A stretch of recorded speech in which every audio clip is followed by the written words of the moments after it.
You have to consider it's 6 attacks by the overpower. The butterfly gives you about 35% evasion, so in the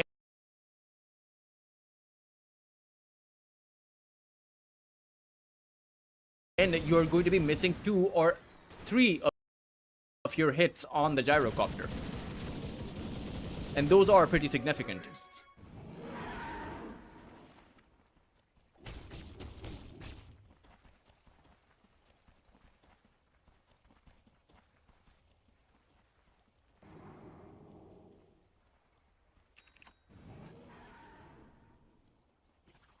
Oh,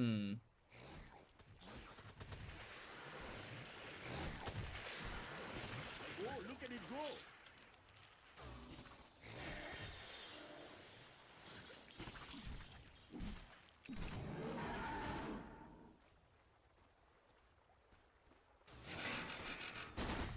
Almost has a butterfly now. And sure, 10,000 lead is good, but 10,000 lead doesn't mean that they've won the game. You always have to consider the firepower coming out from the gyro. It is very much a possibility, especially as Kui has gone down again. Cassie plus Hatchet. There's a Kanda on the axe here. Normally you don't go for the full upgraded Kanda. It costs so much gold. Kanda costs about 5,600. But it seems like there is a fight brewing. Call does a miss on top of the Widow. That means the Shadowrun will come out, and the Widow can reposition. However, it's actually Nas who is all alone here. Forced to use the BKB and turn things around. Will just go in for the wax on towards Jollibee, but there is a shard available. As Nas, his BKB will run out. Youngji is not here, and this is a big blunder being made by Mervox. They'll effectively lose this fight, as the Death Ward will mean that Jollibee is still safe. Even Helmi Ibrahim will get cleaned up. And all Kopite's lost was just one hero. Sure, they make it out with their Shadow Demon, but in the end, that was a big win for Mervox. Roshan is also up. If only Chucky went inside of the pit. Actually, they actually know Roshan is up, so I wonder why they're not going for the pit.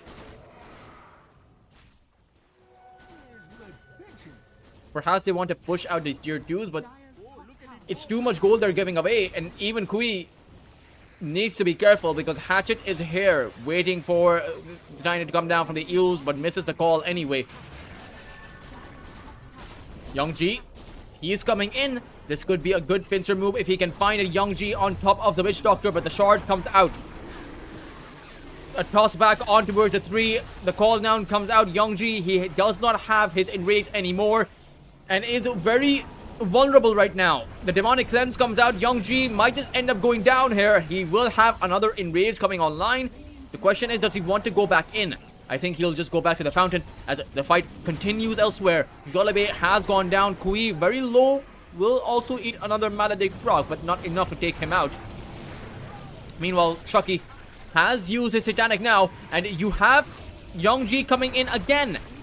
Anya has another Astral Step, but there's a toss up on him. Disseminate will mean he can escape though, as Youngji may be able to find the Ringmaster at the very least for his troubles. A toss coming in from Kui to help Youngji out with that objective. A big overextension being made by Kopites. All in all, they really only got 1 kill for that massive overextension.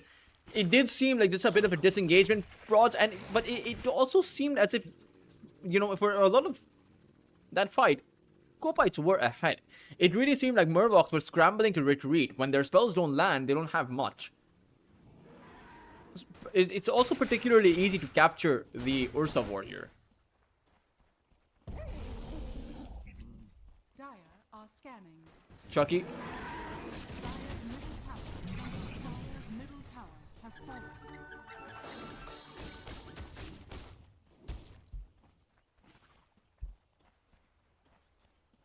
Dire's middle tower is under attack.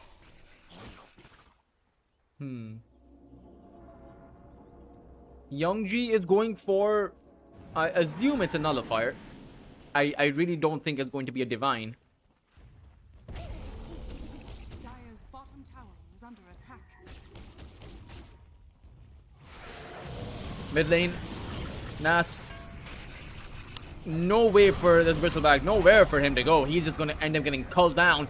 As Helmi Ibrahim is also in trouble. Mervox, they do overextend a lot.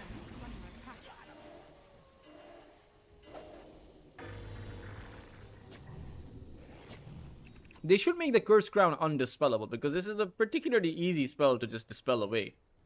Has a long delay as well, so you have 4 seconds to dispel it.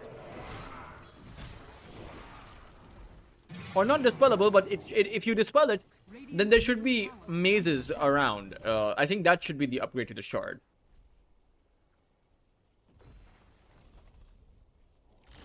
Oh, it triggers even on dispel. That makes sense.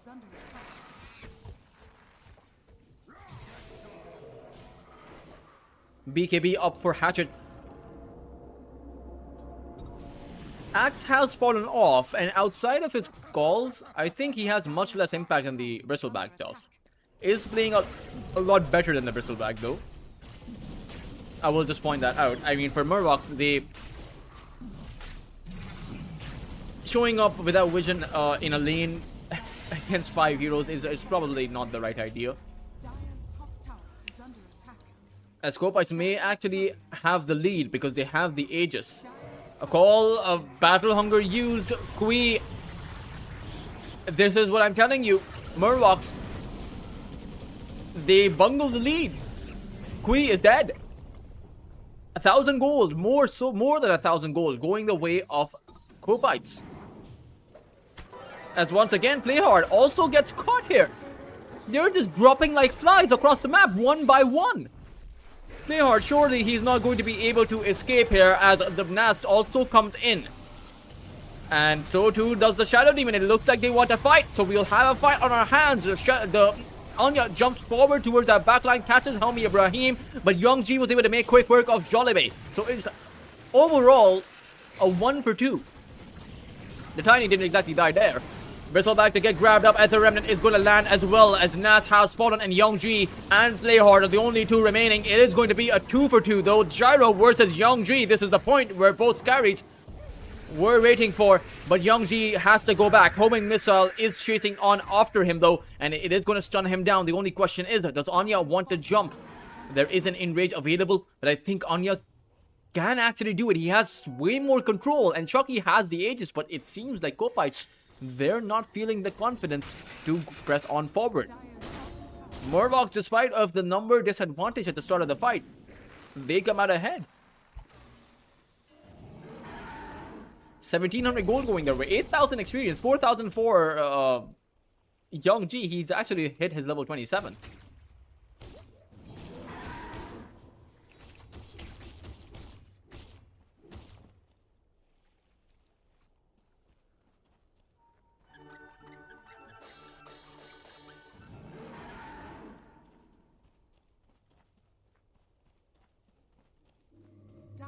Scanning.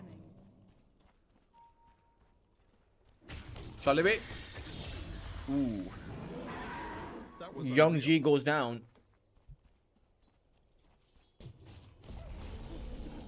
Oh, look at it go.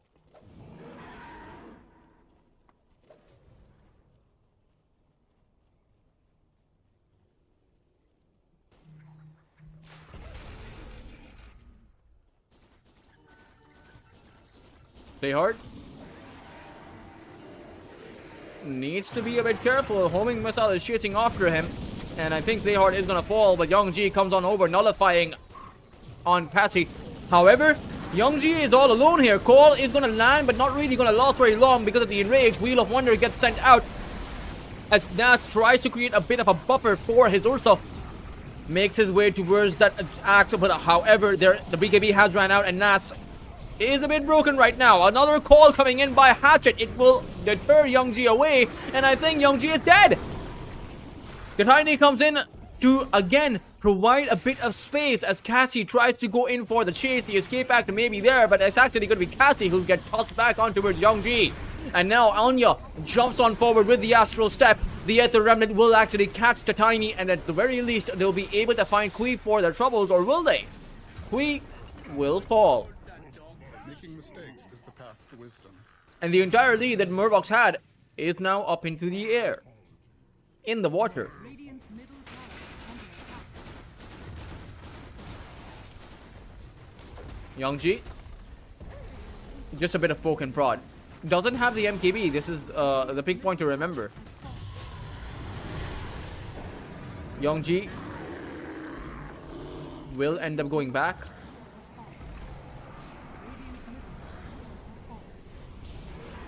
As a gyrocopter could be in trouble here. The Cursed Crown is going to land on top of him, but he has the Aegis. You have to consider that. The Aegis will pop. Only question is, do they go on forward? Youngji has the Blink Dagger. Chucky, no BKB means that he might just get hit, but no, the spell comes out. It was by the Satanic, I think. Helmi Ibrahim needs to be careful. Jolibé is actually going to end up falling first. Stun on towards Helmi Ibrahim as Youngji is going to get hypnotized here and will end up going down. Chucky, can he close the gap here? Youngji, surprisingly tanky, but will end up going down anyway. The buybacks will come out from Jolibé as I think they realize that Kopais, they have almost a series in the bag. Youngji has to come in for a buyback, but he is losing his team. Nas has fallen. A dagger on towards Playhard. A whiplash comes out as the axe going to go for the call, but will not be able to plant it. And now a call used on Youngji as Kui comes in with a 3-man avalanche toss. However, Youngji, he needs to be careful. If he dies, it is going to be game over. 3 heroes down right now and no buyback available on anyone. In fact, Cassie will also buy back on the Ringmaster. He doesn't actually have a teleport. He'll have to walk all the way here, but it's the tier 4s now in danger. They are surprisingly tanky as Hatchet gets stunned up as soon as he goes in for the call. So they have taken at least one of these heroes down, but Youngji ends up falling to Jolibé's Death Ward. That should just end up being the game. Helmi Ibrahim will call GG. Mervox will end up losing the Kopites 2-1.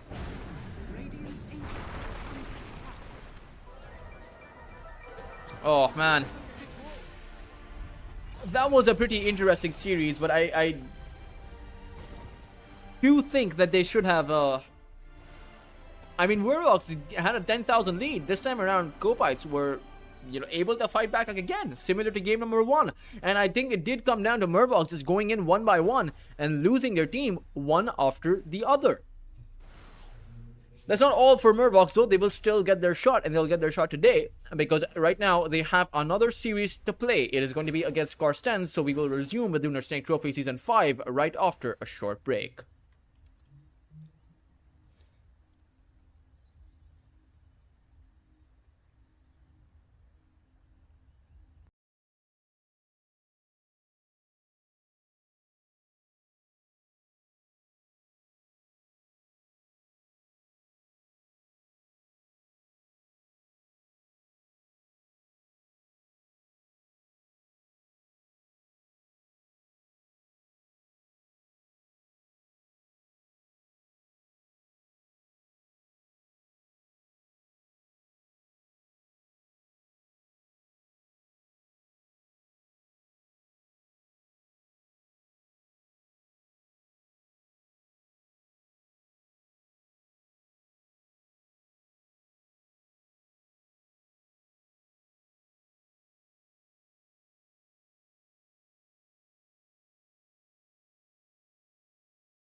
Maybe he goes for the the Mjolnir. As most of the time I've seen OMQ play the Weaver, he has gone for the Mjolnir.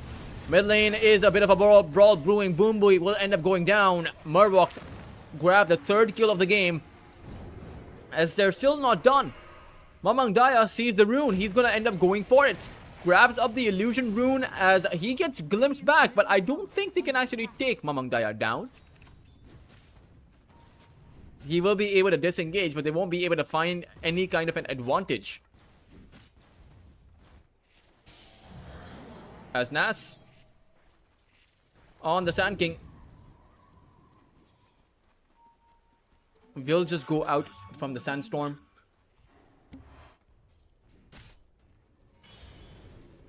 Youngji, Shrine of Wisdom. Youngji was attempting to go for the Shrine of Wisdom, but will not be able to find it. It will be, in the end, going the way 1-1 actually. But Boombui does go down as he was still present there. So the snipe coming up by Mervox, not really successful, but they stopped the snipe from the other side.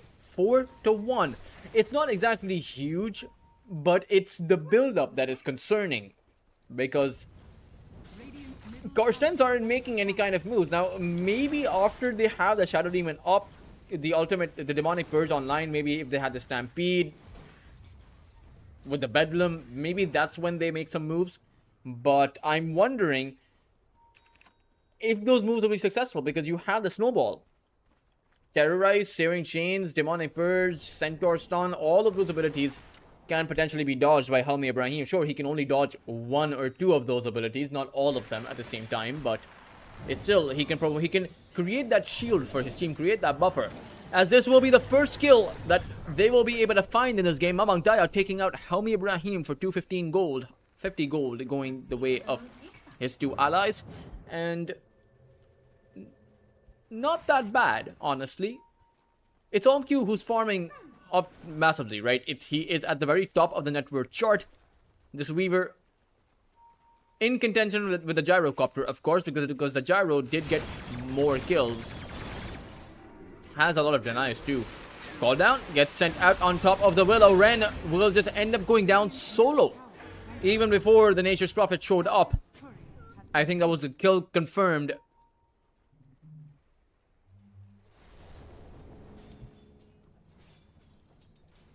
As Boombui has the magic wand, is going to be going to his base. Radiant's middle tower is under attack.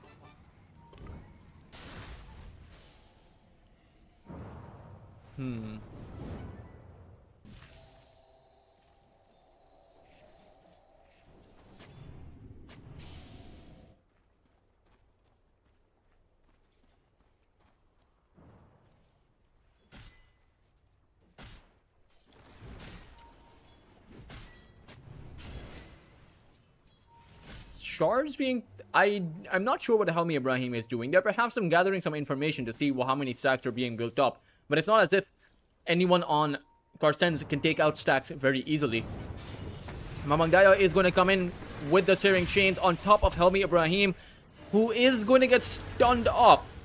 Mamang Daya still low. He is doing pretty well on the Ember as far as chasing Helmi Ibrahim goes. Tusk once again to be the second casualty. And it is just Helmi Ibrahim they've been able to take down these 2 times. So it's just a support Tusk that they've found. A position 5 Tusk, by the way. So it's not exactly, you know, something huge that they're finding. Sure, Mamang Daya getting those 2 kills, that is a good benefit. But they need to find more.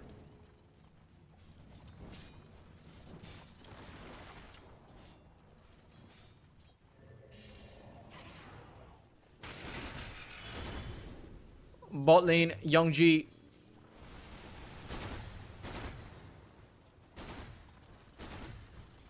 On the Gyrocopter.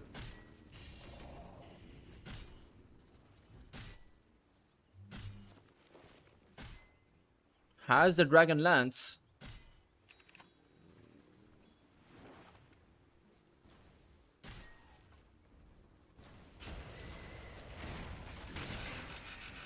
I wonder what itemization he goes for. Well, we have to hold that thought because Young G, he is being chased. Or rather, no, he throws out the call down. It's actually KNP who will get glimpsed back, but a disruption save comes out from Boomboy. Mamang Daya, though, coming in with a haste rune, can close the distance pretty fast as he gets on top of Helmi Ibrahim. Once again, it might just end up being the task to fall for the third time. As even OMQ this time joined to help out his team. Dire's middle tower is under attack.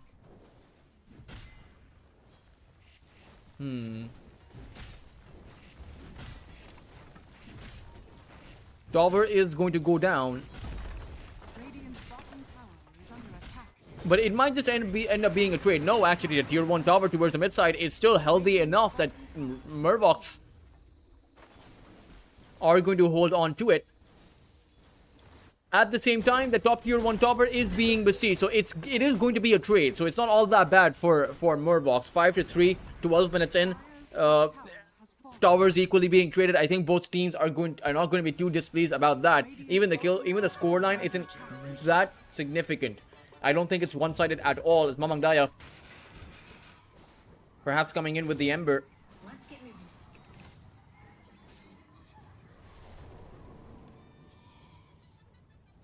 No, I think he's not coming in with the Ember.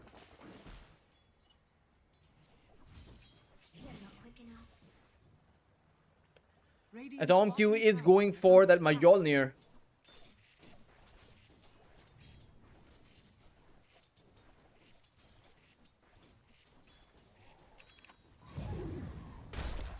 Radiant's bottom tower is under attack.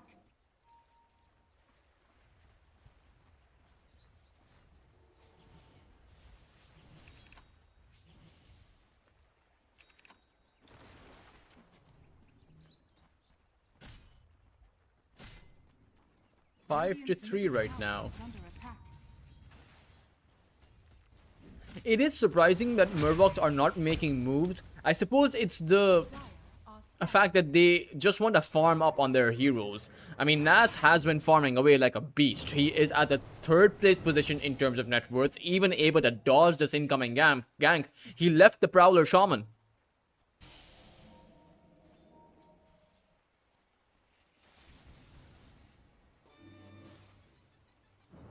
As Nas.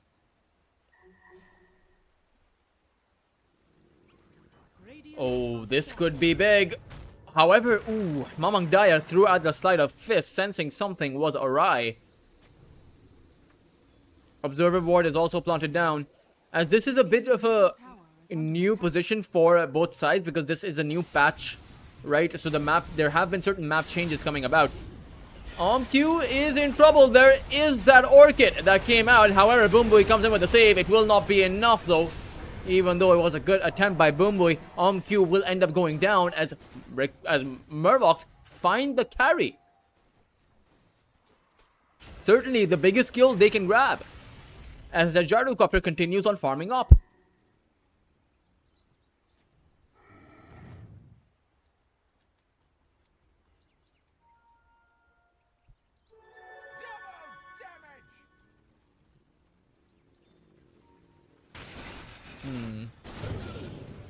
Mamang Daya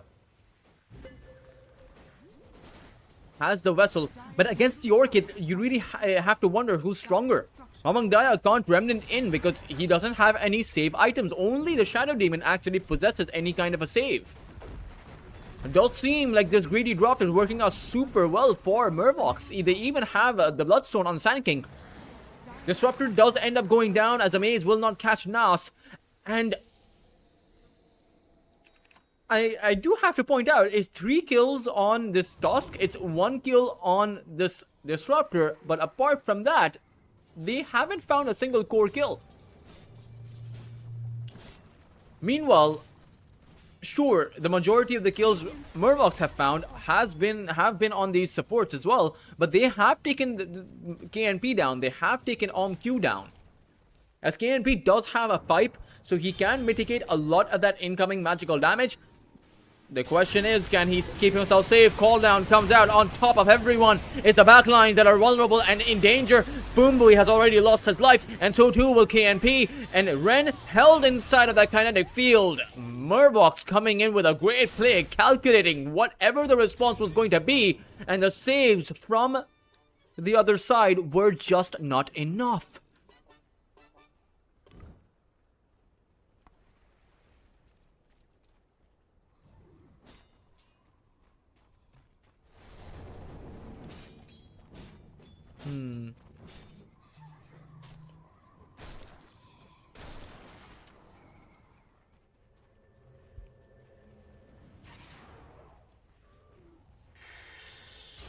Ren in danger. There's the epicenter coming up by Nas. He has been having a phenomenal game and will take out Ren all by himself.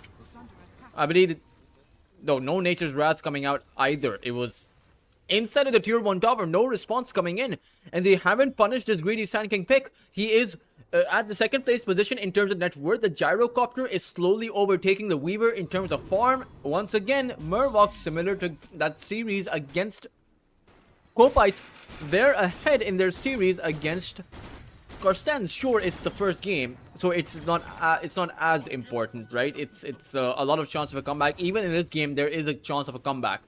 There's only a 6,000 lead for Mervox.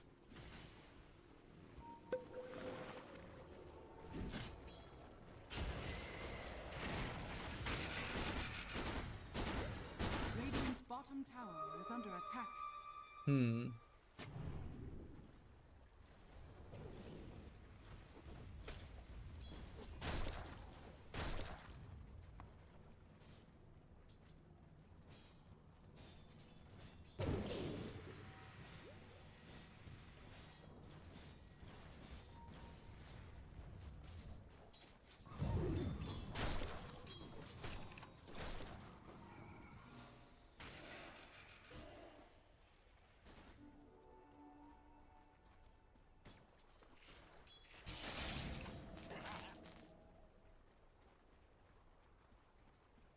Play hard. Or rather, is an Nature's Prophet once again. Orchid on Q. He has nowhere to go. A punch to send him up into the air. And as he comes down, it's only his soul that will remain.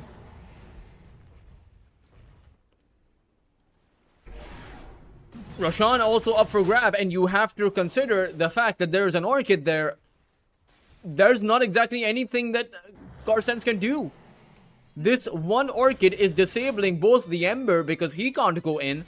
The Weaver can't go in. No one from their side can actually go in. There's no Lincolns. There's no Eul's. There's no... Okay, there is an Eul's now. There's a Eul's now up for the Ember.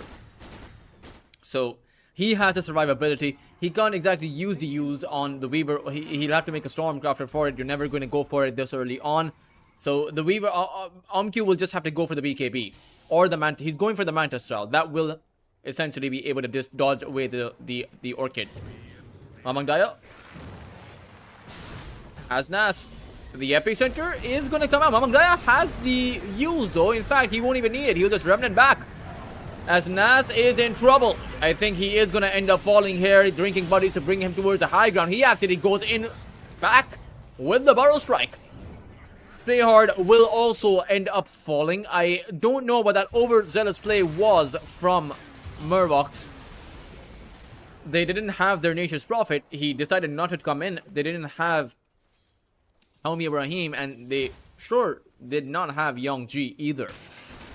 Who, despite his farm, doesn't have too much damage. I mean, he has a lot of farm, 12,000 net worth at a 20-minute mark, but he has prioritized some sustain, some utility over damage. But that should change because now that he has as much utility as he needs, he'll perhaps now look towards going for the Aghanim Scepter or maybe even the Daedalus. As the Boombui is able to get the shard, has a Demonic Cleanse now available. Where? There it is.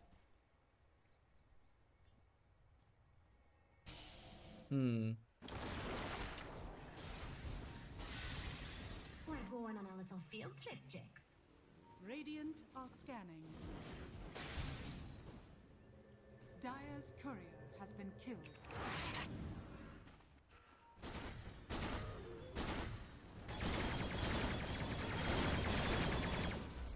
Let's see. KNP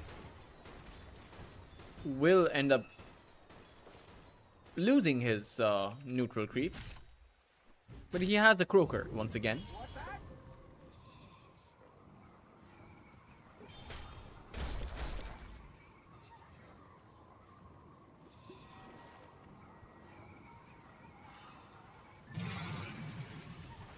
Dire's top tower is under attack.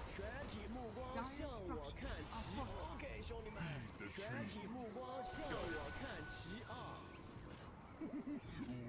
KNP. Making mistakes is the path to wisdom. Does he want to go forward? Nas, thinking about the epicenter, will go on forward. Helmi Ibrahim is there as well, but this is a very tanky centaur. He also has the pipe, so instead, he'll just be able to run back. I'm not really too sure what the game plan there was. Boombui has been taken out towards the back line, but Young G has to fight now. He has the call down available. Mamang Daya taking in a lot of damage. Will dodge a snowball with the Eels, as it will be Nats who will fall first. Mamang Daya needs to be careful. Sharded in, blocked off from his escape, will fall. No more remnants up for him. Unstoppable streak going the way of Young G, as it is Kui who has entered the fight. Ren will be able to teleport away, but still an overall win for Mervox. It did seem like, I suppose, their epicenter was meant to bring about the response from Cartesnsz, although I'm not sure of that game strategy. They can go for easier targets, as Q has gone for the easier prey. He will just take play hard down. A bug hunting a dinosaur, that is interesting.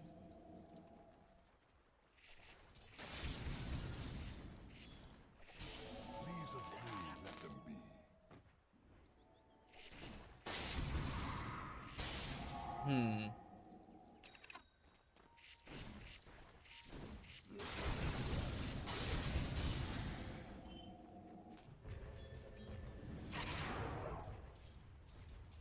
Mamang Daya has the remnant at the ready.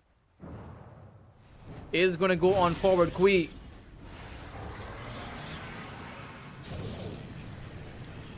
is there, but they're actually isolated. A two-man hoof stomp will be their end. An edge found on Kui's dominating streak. It will be KNP to pick up that kill, as Mamang Daya picks up Helmi Ibrahim's kill. And again, for Mervox, they've now started to play passive. As Nas activates the Bloodstone, Burrow strikes away. There is no Stampede, so they won't be able to catch up to him, but it's actually the tower that they want. They've gotten the kills, they'll be able to take down the tower. Big sets of wins coming out for Cartesnsz. Radiant's top tower is under attack.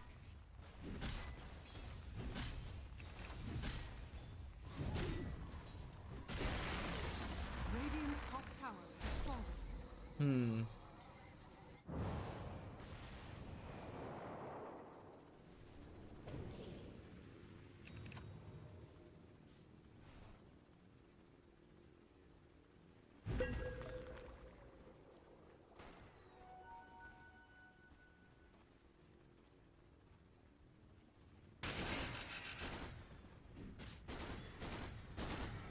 Dire's bottom tower is under attack.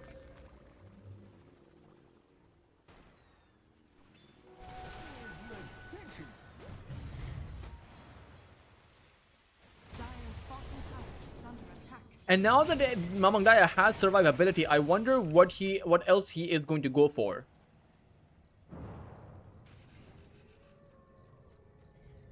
Has also gotten the BKB, but now at this point he needs some damage. Maybe the Aghanim Scepter, maybe the Sanjin Kaya. But certainly damage would help him at this point.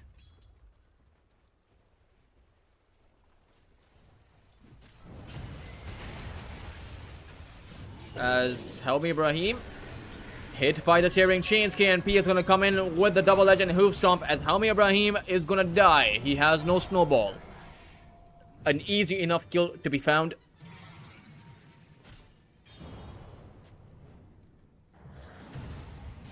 Play hard.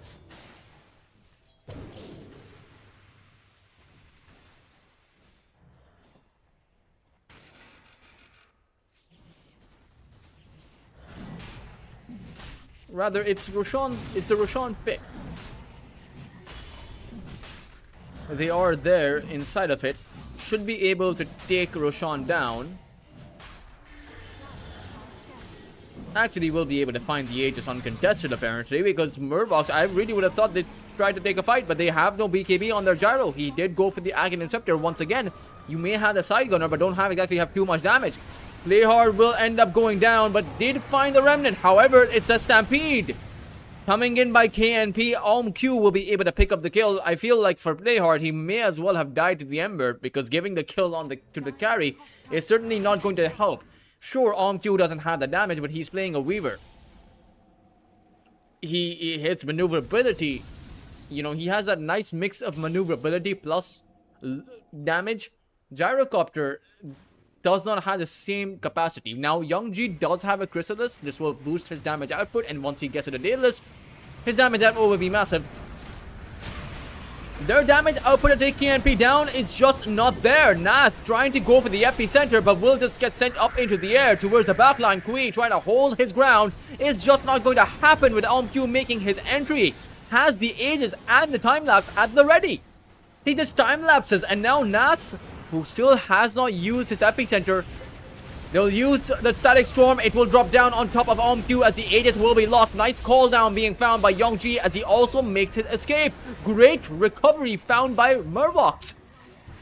They will still lose a few heroes for it though, with Nas actually cut towards that backline. Rooted stun down will be brought down. But overall, not that bad of a fight for Mervox. They did take the Aegis. They did find 2 kills. Sure, they lost more, but with the way that the fight started, I think that's as good as it's going to get. Radiant's middle tower is under attack. Youngji. There's a time lapse, and there is KNP2. Youngji is actually outnumbered. He'll have to abandon that shrine as Youngji is in trouble. Q has spotted the gyrocopter out. The toss is coming in for the save, and the Solar Crest may just be enough. However, Mamang Daya is here, does not have an additional remnant. Kui teleports back in. Mamang Daya with the BKB, they'll be able to escape. It got really close for both sides there. Surprising that no one was able to edge out the win.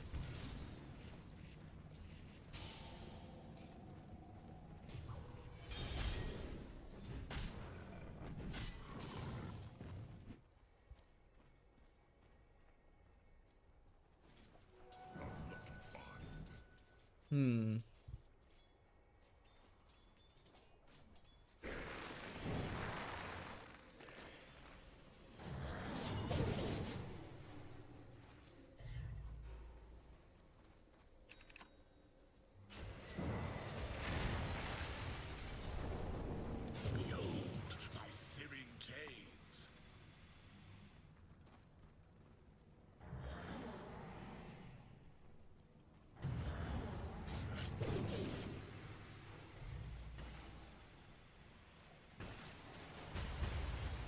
Help me, Ibrahim.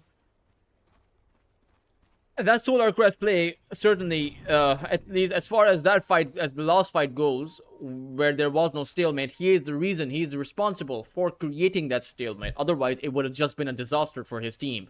Solar Crest drinking buddies on top of the gyrocopter at the opportune moment to save Youngji's life. As Youngji is getting ever so close to that Daedalus. Kui also has a fair bit of damage out, but a lot of lightning items here. A lot of Mjolnirs this game.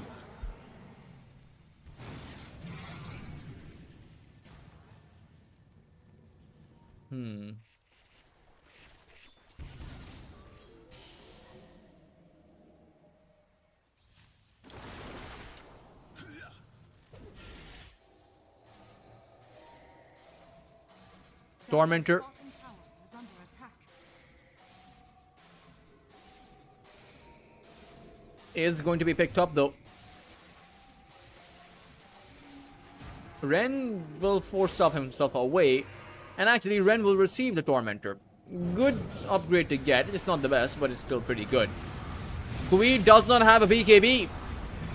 There is a kinetic field, but it's not going to provide him the buffer necessary to make his escape. He was held inside of his own allies' kinetic field. As that is a big kill, and for the first time, it's actually going to be Cartesnsz with the lead. Cartesnsz have, they were pretty behind in the early game, or even the early to mid game, but now they've actually negated the lead that Mervox were building up. And we have seen in the previous series what happens when Mervox lose the lead.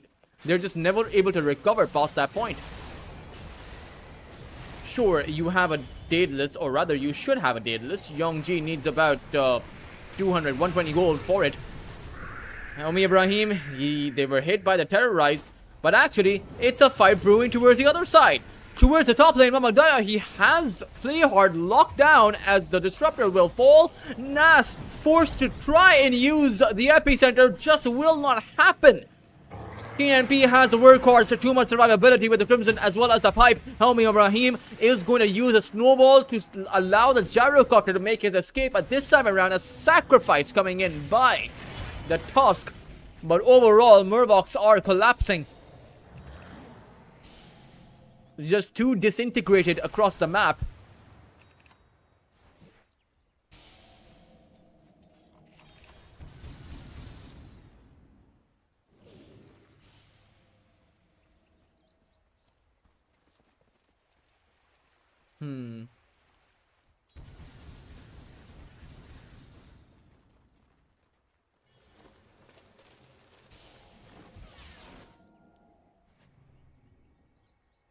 Radiant's middle tower is under attack. Let's see what kind of trouble we can get ourselves into.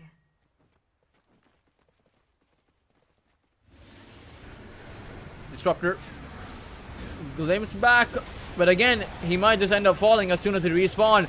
They might be able to take Mamangdaya down. No, he activates his BKB, has a remnant planted towards that backline. As Helmi Ibrahim needs to be careful because KNP is lying in wait for a perfect hoof stomp, goes in for it, and maybe with this another saving chains to hold Youngji in, they can take out this Gyro. Helmi Ibrahim has fallen, and so too with the Gyrocopter Mervox. They have completely collapsed here. Nas once again. Mervox respawn on all of their heroes, and they might just end up losing all of their heroes again.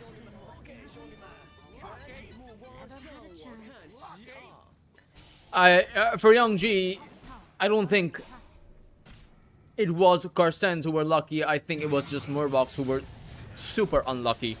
Or maybe luck had nothing to do with it, because they came in one by one, and that has been the big weakness for Mervox.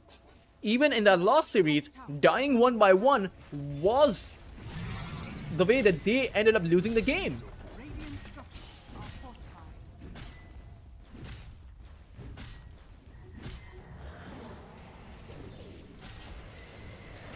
Radiant's middle tower is under attack. Dire's top tower is under attack. Radiant's middle base has fallen.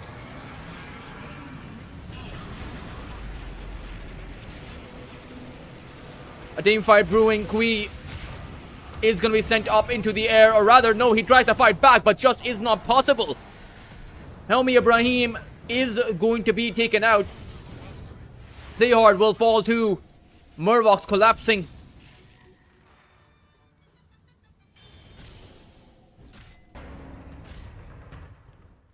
Radiant's middle barracks are under attack.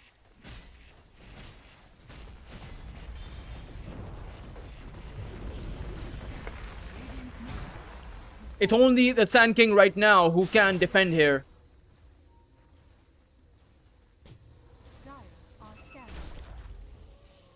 Radiant's bottom tower See is where under the road attack. takes us. Their heroes may respawn, but the damage that has been dealt is completely brutal. Radiant's bottom tower is Can't under stay in one attack. place too long.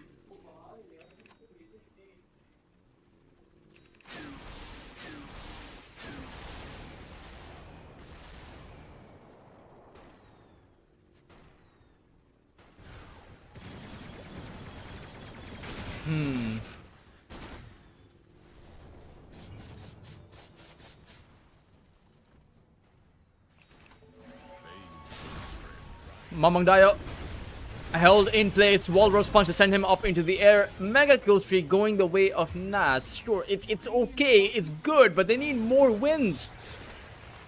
This could be good if they can find Ren. He will end up falling. So 2 kills, 2 streaks actually going their way. That's not that bad at all. It is going to be at a trade for a tower though. Has fallen.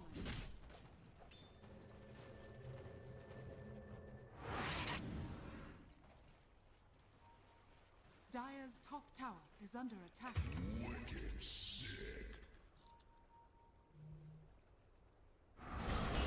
Youngji force a fight back, but will not happen. He is just going to fall. Roshan up for grabs right now, and Mervox room closing in around them are going to end up falling. I'm not sure how much room for error they have anymore. That's the second Aegis of the game. It will come with a banner.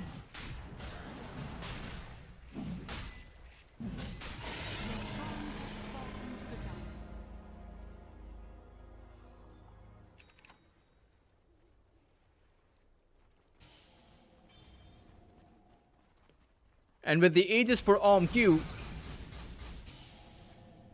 I believe they can now go to end the game.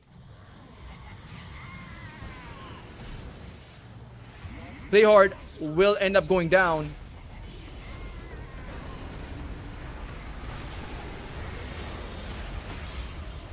Sand King in a bit of trouble. Disruptor sent up into the air. Nas is there, but he's just going to end up falling. Everyone from Mervox are just collapsing. Nature's Prophet going in with the teleport, or rather will be able to find his escape, but at the end of it all, all they're really finding are breadcrumbs. And even then, the support duo that they took down, it had to be at the back of Playhard buying back into this.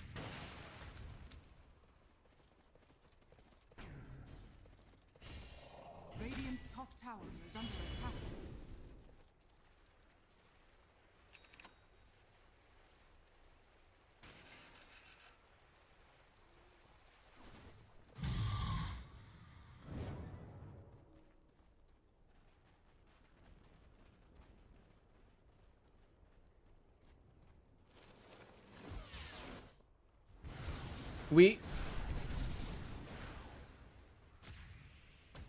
With the Nature's Prophet, Assault Querus, they have the necessary damage output, but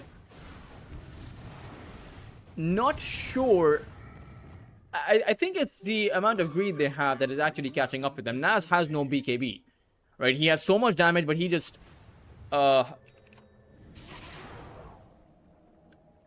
dies. Really, he has no way to fight back. No one on their side actually has a BKB. This is no BKB gaming.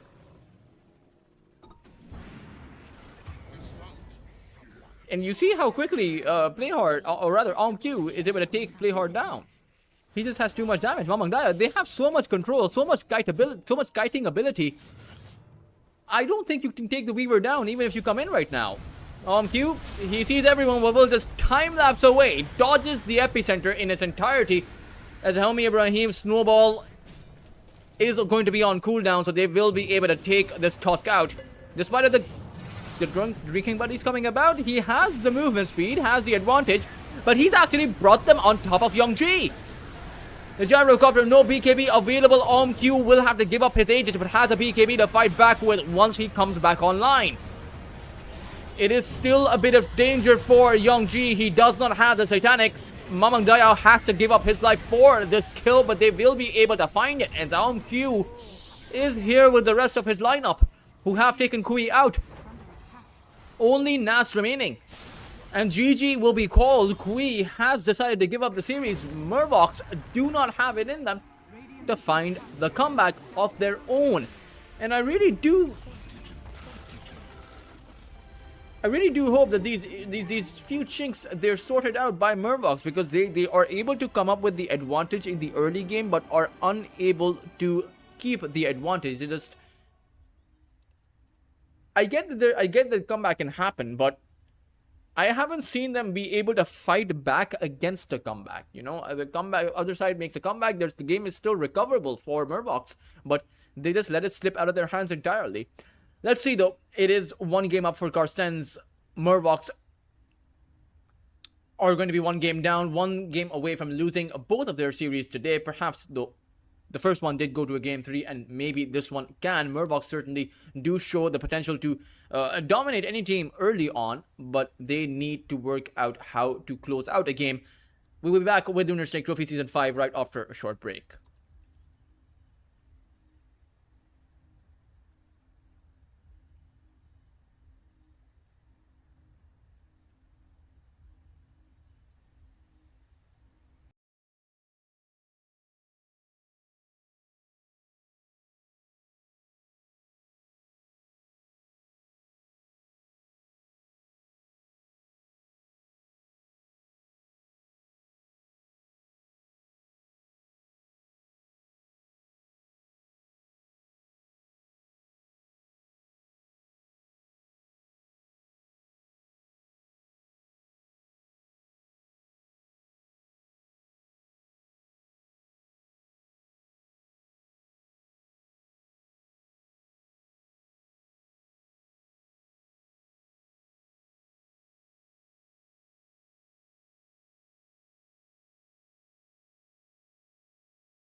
Welcome back, guys, for the Cringe Station match between Mervox and Cartesnsz in the second game in this best of 3.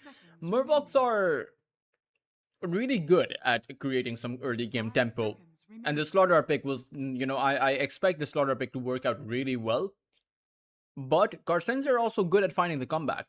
And Mervox are not good at playing against a team who has found a comeback. It does seem like they start off strong, but once their steam runs out, they come down to a standstill. Now, perhaps that will not happen this time around. Cartesnsz, though, this Puck is a good pick against the Slardar, and also a pretty good pick against the Warlock and Shadow Demon. There's not exactly any control on Mervox's side. Now, they can change that by adding in some control later on. But the Nature's Prophet, the one that actually disabled Cartesnsz in that early game through his Orchid, is not going to be available for Mervox. So Kui will have to think of a different hero. Perhaps I think it is just going to be a Spirit pick coming out by them. As Cartesnz. 10 seconds remaining. Radiant team ban.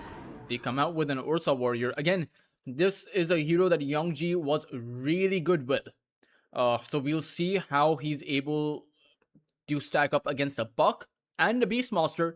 And the Beastmaster is one of those heroes that actually does pretty well against the Ursa in the laning phase. So sure, previously Youngji had to face up against a Centaur. 5 seconds remaining. So that's not exactly a super easy matchup. But this one is going to be a bit harder. Particularly when you have the Snapfire as well. I mean, or the Tusk, really. I think Cartesnsz, their support duo, either one of them can go with the Beastmaster, and I think either one of them can actually go for those rotations. I think Cartesnz may just be setting up for yet another Weaver pick. Despite the squishy nature of the Weaver, against the Slaughter and Ursa, it can backfire, but I think Cartesnz with the Weaver can do really well, particularly if you're able to hold Mervox in place with the Dream Coil. For Mervox, I wonder if this Slaughter is going to be the mid laner, because it doesn't seem like a good Slaughter mid game. And in particular, the patch has nerfed the Slaughter's stun damage, the bash damage. The puddle is increased, so that might make Slaughter a really good offlaner, but a bit worse off on the mid lane.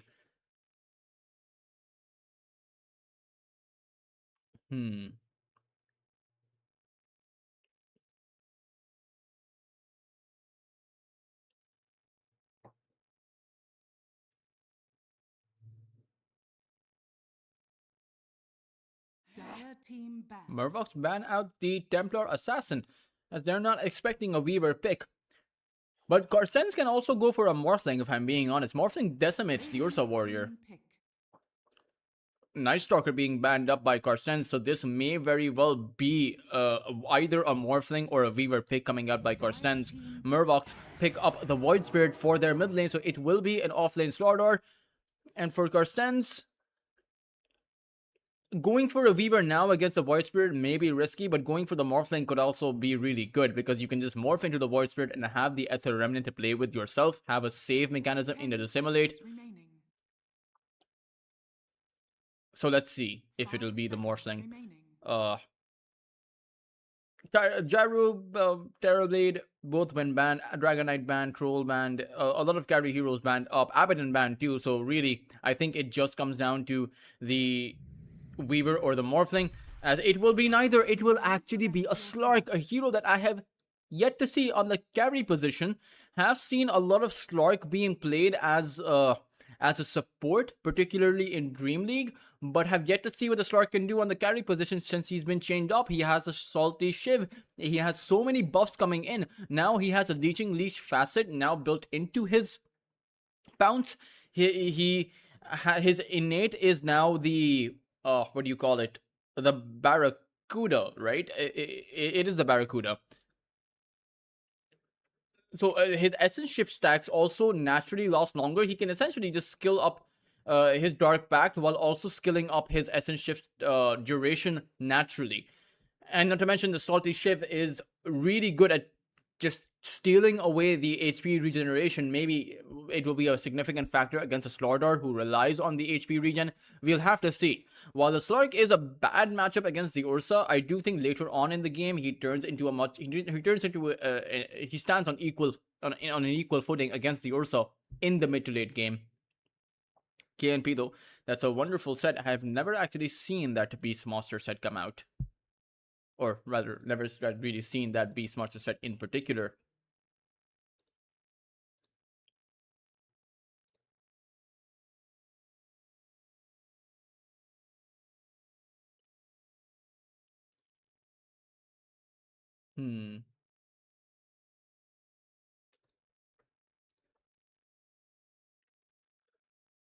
We'll see what the case is for this game, as I will adjust the logos once we are in the game. But I believe Cartesnsz are on the dire side, so I will just pan in the logo again. No real issue there.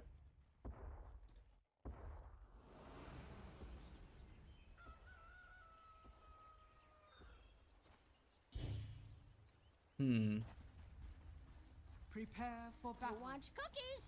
Not too bad. Good luck's can sent out by Cartesnz's side. Cartesnz have a pretty difficult matchup coming up after this. It is going to be against Ivory. I believe Ren was with Ivory, so well, sometime. I don't think he was one of their permanent players, but he did play with Ivory a bit. Mamang Daya won't have his illusory orb. He is dead. He is as sure as dead. I wonder what he was thinking walking up there. Perhaps he just... he didn't plant down an observer either. Perhaps he just did not expect there to be 5 heroes on top of him. Tips coming all around towards Mamang Daya. Zomq doesn't have a facet, but his Essence Shift is now an innate ability. Barracuda being taken out has a 15-second duration. Improves with Slark's level. 2.5 seconds each time Slark levels up, which is actually pretty good. By the time he's level 6, that's an additional 2.5 into 2.5 into 15 seconds, right? Yeah. An additional 15 seconds. So 30 seconds on his level 6, which is pretty good, if I'm being honest. So in the laning phase, you know, level 2, it's 17.5 seconds. It's you can you have a good time in the lane. However, you don't have the innate heal anymore. His Shadow Dance heal, his heal, which used to be his innate, or rather, originally, Slark's heal was to his ultimate. It went to his innate then, and now it's back to his ultimate. So the early laning phase, we will see how well the Slark actually does. Against the Slaughter, it's still going to be a bit hard because Slaughter comes in with a high amount of damage, but the bash damage being nerfed significantly means that it may not be that big of a factor. I mean, just about 35 physical damage at the level 1 mark isn't something that's going to deter Omq a lot. Right now though, Omq, he was coming in for perhaps a pounce. But instead, he'll just take a lot of damage. He'll actually have to use the pounce to make his escape. And remember, no heal coming in from his innate means that he is going to suffer to regen back up.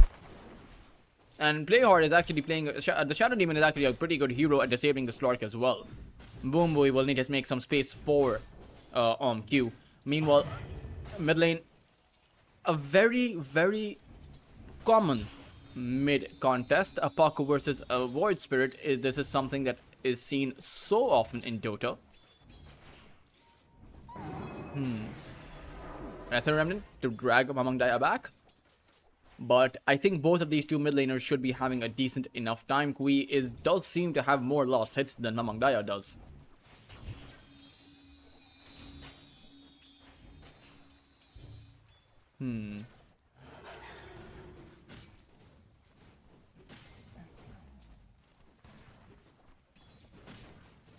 Youngji needs to be careful.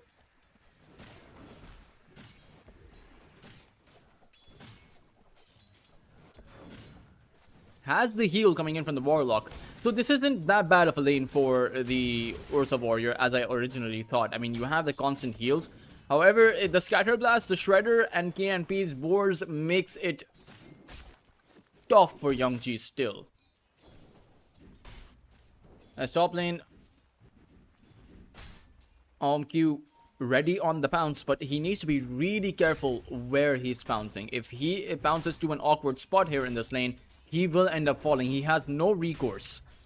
No way to survive if he gets gone on. Helmi Ibrahim once again pretty low as well as Cartesnsz. They are looking for the right entry. As right now, both carries across the map are suffering. Q only has about 6 CS, but it's not as if Youngji is faring any better because he only has about 6. 3-minute Lotus Orb is going to spawn. As it will go the way of Playhard. Q second guessing himself whether he wants to go in. Second guessing himself 3 times. Nas is there. He has the bash. Boomboy is stuck as that might end up being another kill. To go the way of Mervox in what is a bit of nostalgia. Or rather deja vu. They were off to a great early game start, which is why I'm not hyping their start here right now. Not only are they 1 game down, but I think for the past 4 games they played, they had the early game start going their way. They dominated the other side, both Kopites as well as Cartesnsz in that previous game. But it was that mid to late game where things turned around. And the comeback potential from a lineup like Cartesnsz in this game is very, very high. Clark's comeback mechanics are pretty good. Sure, he can't play too well. He can't play well if he's too far behind. But one team fight that goes his way, and Slark suddenly ends up with a lot of agility. Suddenly, you don't need that many items to be fully functional on the Slark because his abilities are pretty good. Structures are fortified.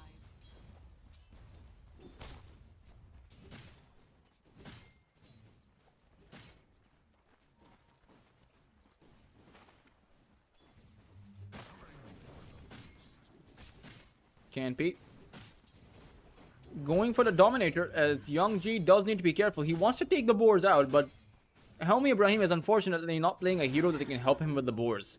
He can auto-attack the boars, but that's really all the Warlock can actually do.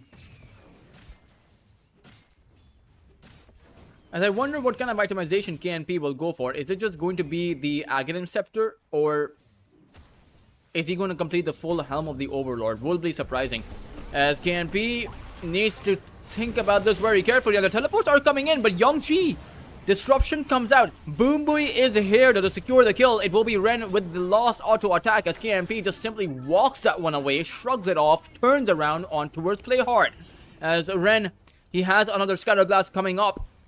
Doesn't want to dish it out. Boomboy is here. Both of these two supports are pretty low, but it's actually going to be Helmi Ibrahim who is going to walk right in on towards Ren. With the tag team coming about, this will be Ren who will end up going down, but they took Helmi Ibrahim out first. As Boomboy will just deny himself to the neutral creep.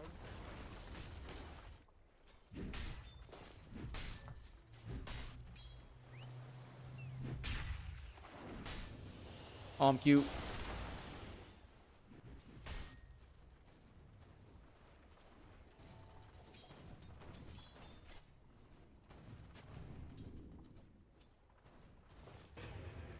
Rather, Kui will just astral step back.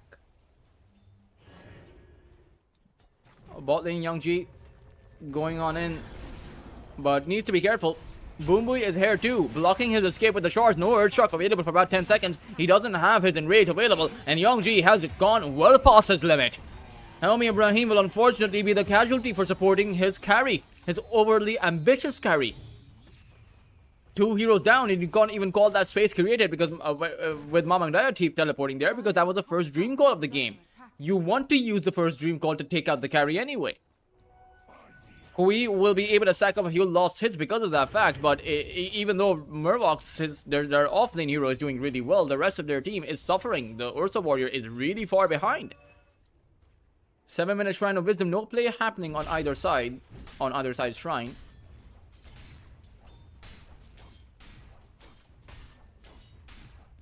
As Q has hit his 6, so he now has the regeneration. KNP does end up going down. Kui also coming in with a counterplay with the pick-off that will help this Ursa out quite a bit.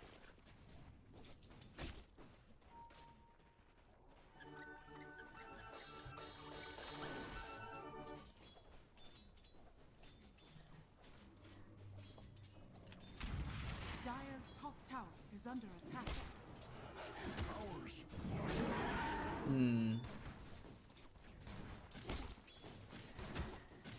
They're aiming for Yongji, but they don't have Ren with the Mortimers up quite just yet.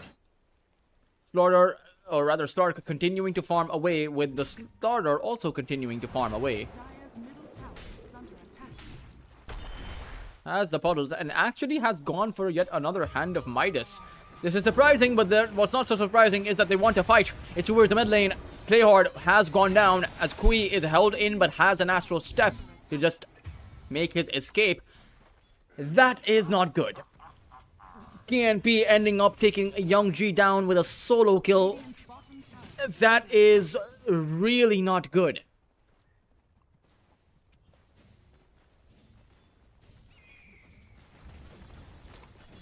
It spells a lot of trouble if you lose your Ursa this way. Tier 1 tower towards the bot lane is going to end up going down, as well at the Ursa's loss, at the back of the Ursa's loss. Cartesnsz, they are getting a bit too much in this early game. Sure, Mervox did come off to a great early game head start, but that head start has lost its head. Now it's just a start.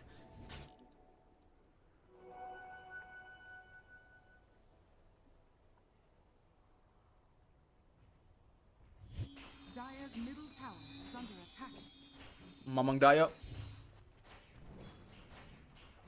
with the puck.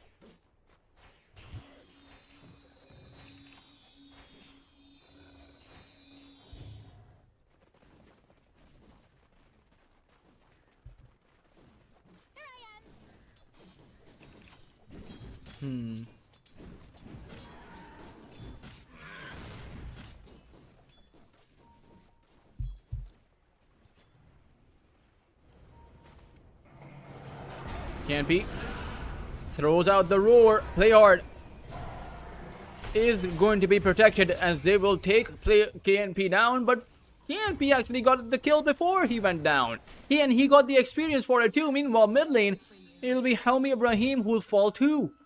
Radiant's top tower. So of 1 for 2 in exchange, that actually favors the Dire side. Cartesnsz are not going to be too unhappy about that, because it's also space created for them. Radiant structures. Sure, it is a bit of a return being found by Yongji, but he doesn't actually have a single component of that battle free quite just yet. He is 1,000 gold behind every single other core in the game. And that's the closest scores in the game, right? He is actually 1,500 gold behind his opposing carry. He is 1,500 gold behind the Beastmaster as well. Or rather, 2,500 behind the Beastmaster. KNP has absolutely demolished the Sorsa.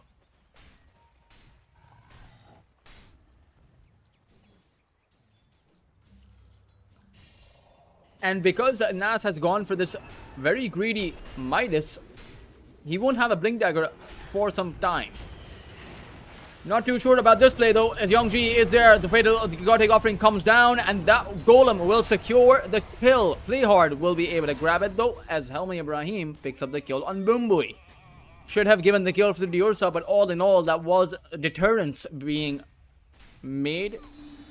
As the Beastmaster, they are playing a bit too aggressive on their off lane. Perhaps they should just make their way towards the top side. The Slark can farm up solo towards the bot lane. They can't really take the Slark down. Mamang Daya almost has the Witchblade. I say almost very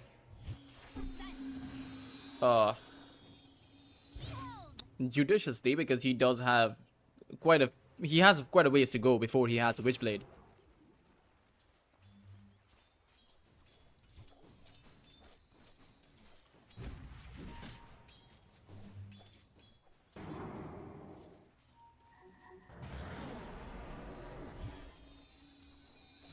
Don't worry, Mortimer, I'm still here.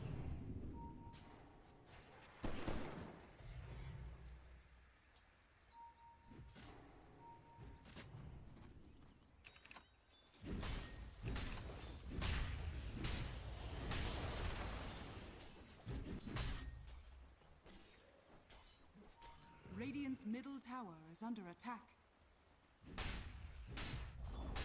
Radiant's middle tower. Pounce found on towards Nas on Q. has the Diffusal Blade, trying to chase after the Slardar, who is slippery. Slardar actually saw Mamang Daya, so he went the other way, but could not dodge the Dream Call. He will end up going down. A great kill found. Dire's top Blink tower is Dagger under attack. was purchased, though, so it's not a huge loss, apart from just Q grabbing up a fair, some amount of spare change, but it's still okay, I suppose, for either side. A prize.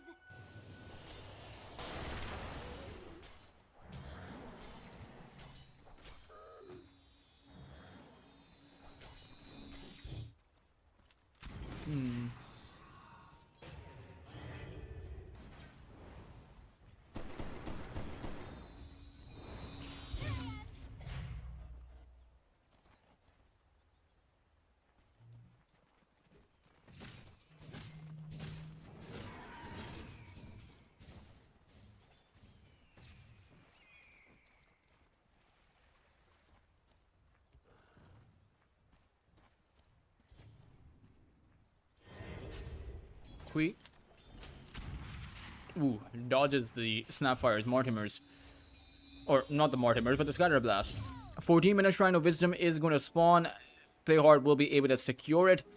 I'm wondering, though, when Q is going to make further moves. Right now, he has just been farming away in his own base. But now, he's going to go towards that bot lane, where he will spot out Youngji, who still does not have his BKB, but the scan from the Radiant will actually spot out the Slark. As Q will not know why they went back, but great recognition. However, Kui is not going to be so lucky. The cookie will miss, though. It's might be enough, actually. Kui actually makes an escape. Attack. The cookie missed. If the cookie actually landed, that would have been a confirmed kill, but can't really counter cookies before they land, I guess.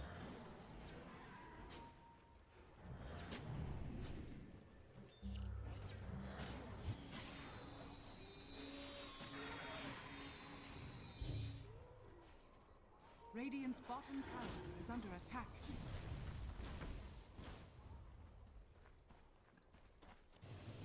Youngji. Will he be able to make it across? There is a bounce available, but Q is not going to go for it. Doesn't want to actually quite literally dive tier 3s at this point. Now, Mervox are coming in. They have a Blink Dagger initiation on top of Q as the smokes are going to break. But it's towards the side. KMP is in trouble. Playhard is going to be the first target that the Stark is going to go in on. But Q needs to find an escape. Shadow Dance activated. Oh, the pounce actually landed on Kui. Great Astral Step coming up by him. The Ether Remnant is not going to land, but there is a stun. They will chase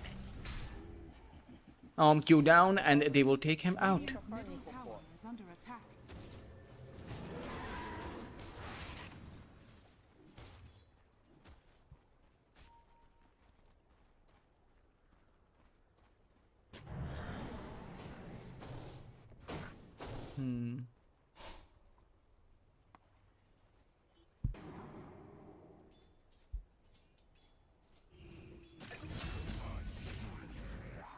Boom Bui also falls. This time around, it's actually Mervox who are the ones who are finding a comeback. Now, maybe that's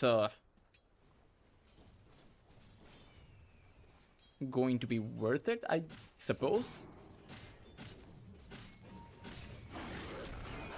Radiant's top tower is under attack. Nas has the Blink Dagger. Wants to go in again. Playhard is there with the Demonic Purge. This time around, KNP throws out the roar. Mortimers will come out. Playhard will end up going down as Mamang Daya is here with the Dream Call at the ready. Doesn't want to use it right now. Will be committing to the Dream Call to actually capture Youngji. Stuns him up, but the Enrage breaks that stun. Kuido is in trouble. Walrus Punch will mean his end as Youngji is the only one remaining here as far as the cores go, but he cannot go anywhere. He does not have the Blink Dagger slowed down by the Witchblade. Mamang Daya, his Waning Rift will come off of cooldown, but they don't need it. It will be Ren to secure the kill, and it will essentially be a full team wipe. As Mervox, again, did not find the right target. KNP was able to get off the roar before Mervox actually came in. There's not enough damage coming out by Mervox right now. Radiant's top tower has fallen.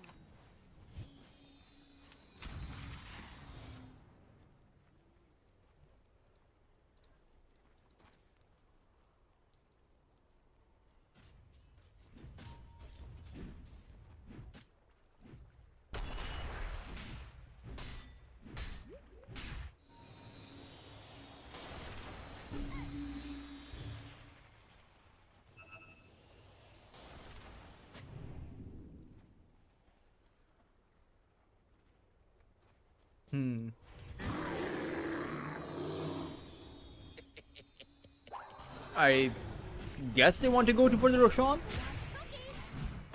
On cue.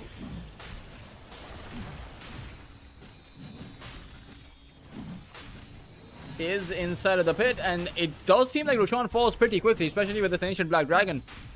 KNP did go for the helm of the Overlord, and unfortunately, without a blink dagger available for Young G, he has suffered pretty much this entire game, apart from the few kills he was able to get. Dire's middle tower is under As the Slark is teleporting in, Mamang Daya actually found a solo kill on Playhard. Impossible for these supports from Mervox to be able to do anything if the puck gets on top of them with the silence. Void Spirit trying to go for the Aghanim Scepter gave up on building up the vessel.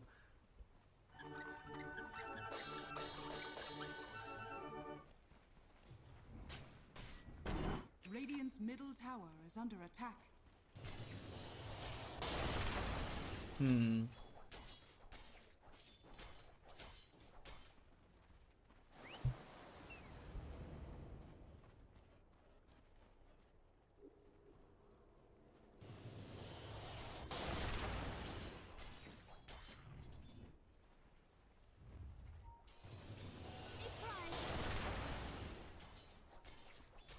Dire are scanning. Tormentor being picked up. As they want to go on in. Nas started off. Boombui has already lost his life, and KNP will also fall. It's a great dream call found, but there's not enough follow-up. There in comes the Hellfire. Mortimer's coming raining down on top of Mervox, as they will end up losing this fight still. Nas held inside of the shards, and he will end up going down. Great start to the fight. He just couldn't keep it going once those Mortimers started to come in. They had no way to disable those. The Slark has started to snowball. Only 2 permanent agility. Only 2 1 and 1. But has so much farm. And not to mention, Mamang Daya, he is kind of unstoppable on this puck, if I'm being honest. There's really nothing they have against him unless you go for an Orchid. But who can really go for the Orchid? Now, you do have the Resonant Pulse Silence coming in from the Scepter. But it seems like 3 melee cores against the puck. And against the Slark and a Beastmaster. I guess the Snap, it does seem like a lot of the Cartesnsz dropped is really good against melee cores right now. Q has the Shadow Dance available, but he will lose his Aegis. Getting a bit too overconfident there, and he might just end up going down with a snowball save. Saves him. He doesn't have the Shadow Dance, so he will have to disengage. Playhard is on top of the Slark, though, as Boombui, he has done all he can. And now they need some way to keep the Slark safe. Q blundering his position. And it really is just that. It is a massive blunder. He is the reason why his team is going to die here.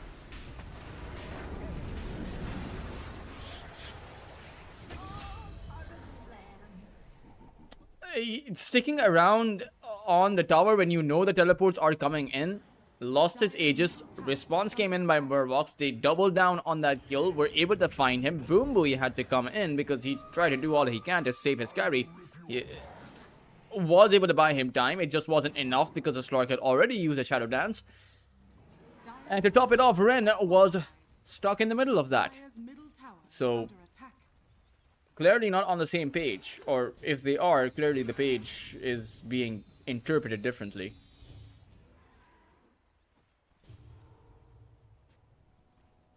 Dire's top tower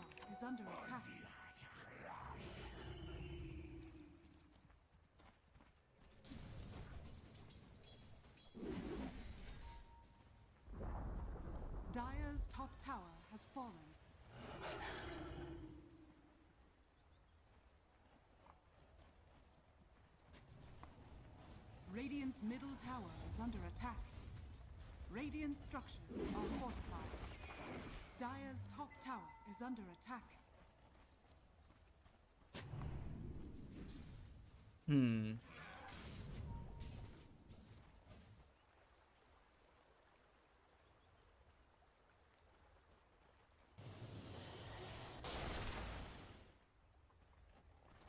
Dire's top tower is under attack.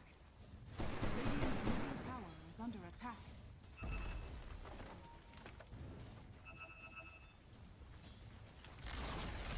Radiant's middle tower has fallen.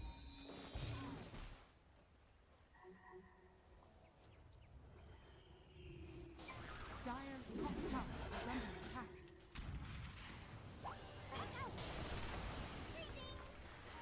Radiant's bottom tower is under attack. Tier 2 tower. Still though, it is Top tower is under Cartesnsz who have the kind of advantage. A kind of advantage. It's not exactly a whole lot. It's only 2,000. tower is down.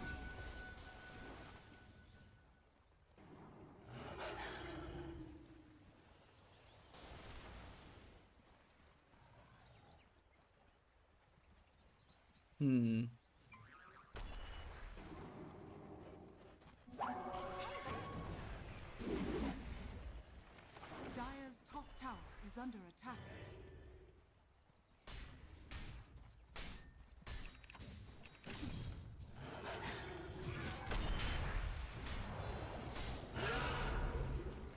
Dot art. Roar was used on top of him, but Omq doesn't want to go in. He has an Aghanim Scepter. Most likely will build up to the shard next. Coming to critical mass on the Slark, really.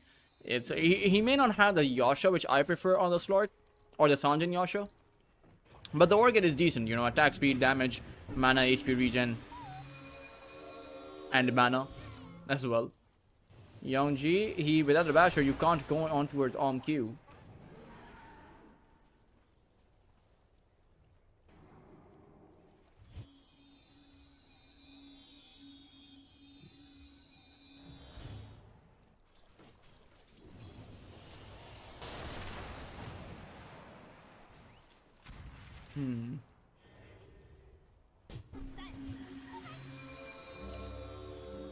No Parasma up for the Puck. I wonder if that's what's coming. No, it's not even the Puck's courier. Actually, no, the Puck was getting something.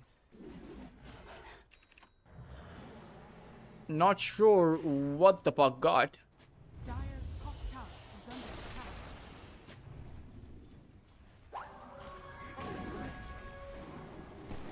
I think it was the BKB. Yeah, it was a full 9-second BKB. High ground is being poked here. Not exactly a great high ground push, apart from the Beastmaster's creeps. Someone has to walk up there, but the problem is you're walking up into a high ground with an Ursa. Dire's top tower is This under observer ward will be dewarded. They'll have to go back, but they're on the hunt. They might actually... It is nighttime, so the Slark can actually see people from pretty far away.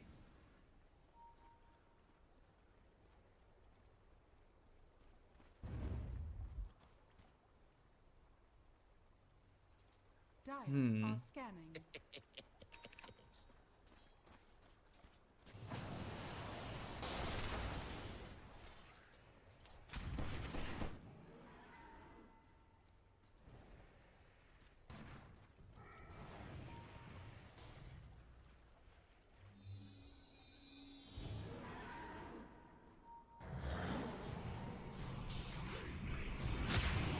Boom boy. Instantly getting grabbed up, but Mamang Daya is a real target. He'll be able to go out. He will have the Dream Call, and the Mortimers also come flying out. Unfortunately, they won't catch out Play Hard. He is under the guise of the Glimmer Cape, so the Snapfire doesn't know where he is. And, in fact, he won't even be needing to be invis, because I think the Glimmer Cape magic resistance would have absorbed the Mortimers anyway. Tower is under attack. Assault Square is almost up for KNP.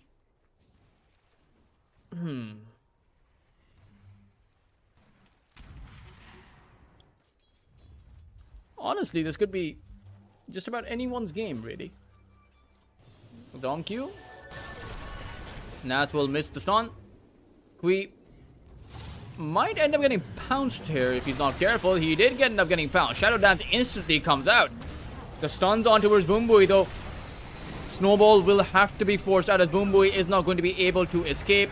Q will pounce back. So it does seem like there's too much burst damage for anyone on the side of Cartesnsz to actually survive. But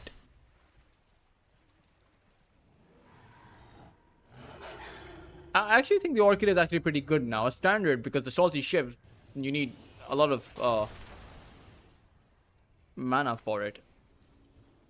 12-second duration with a 4-second cooldown. So you need to hit it. You have a 8-second window before you need to apply another stack. And the stacks get refreshed. So you hit a stack, and as long as you can hit that same target again within the 12 seconds, you can steal a stack. And how much movement speed do you steal?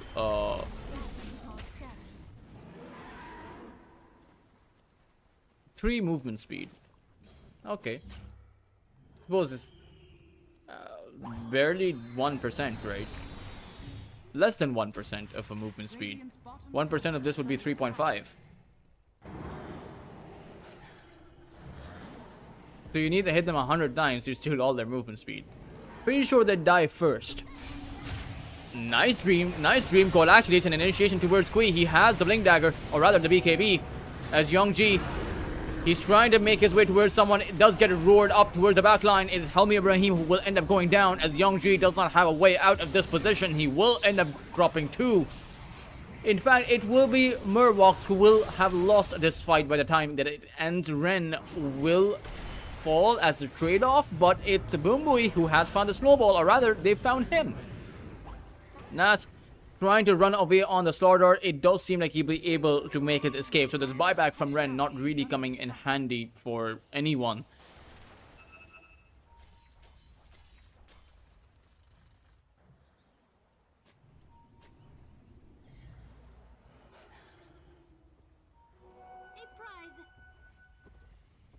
Roshan though is the big prize, and with Youngji down for about 30 seconds, he should be able to take Roshan. I really don't see anything stopping them.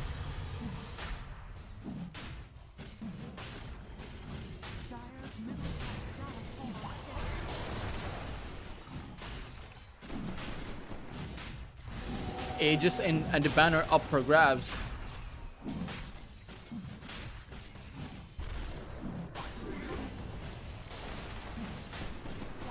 Parasma up for Mamang Daya, and he has the phase shift, so when he phase shifts, that Parasma, I don't think it's applied on everyone. I'm not sure about that, actually. It shouldn't apply to everyone. That would be quite broken.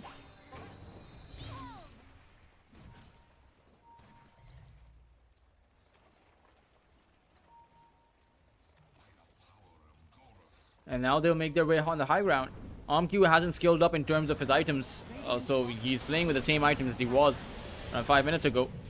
Shadow Dance actually being used. He has given up Mamang Daya by that pounce.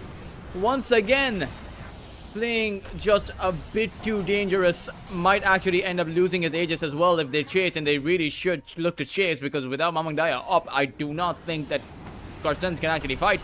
Ren will be another casualty, and with Ren's sacrifice, perhaps the rest of them can make their way out. Ren also takes a surprisingly long time to die. Q really is...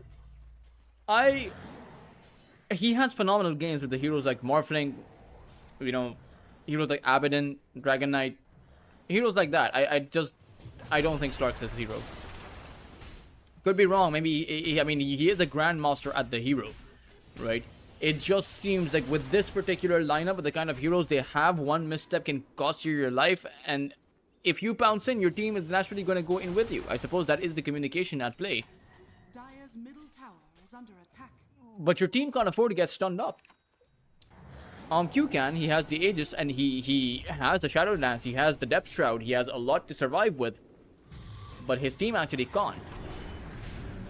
Beastmaster.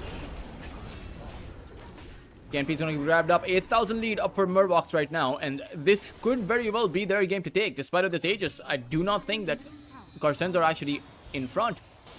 They might actually be pretty far behind.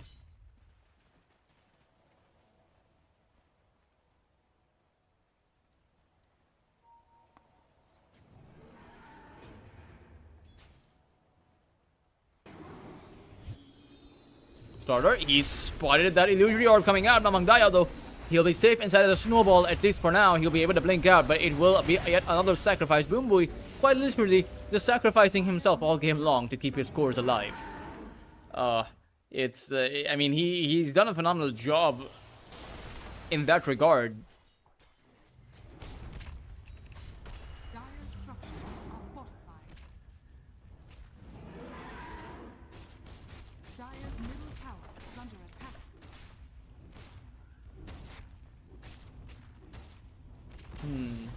Dire's middle tower has fallen.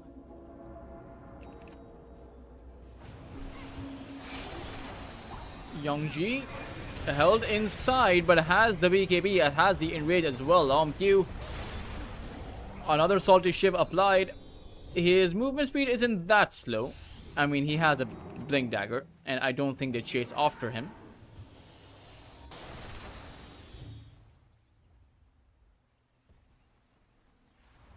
There is a smoke of deceit though, but the Ether Remnant is actually going to catch KNP, so they may actually have noticed that. I'm not sure if this chase will actually end up resulting in anything. It is Playhard who is going to get hit by Mamang Daya, but he'll be able to blink away the Glimmer Cape, mitigating so much of that magical damage that he can essentially just blink out. Or rather, I think the hit never actually landed on him.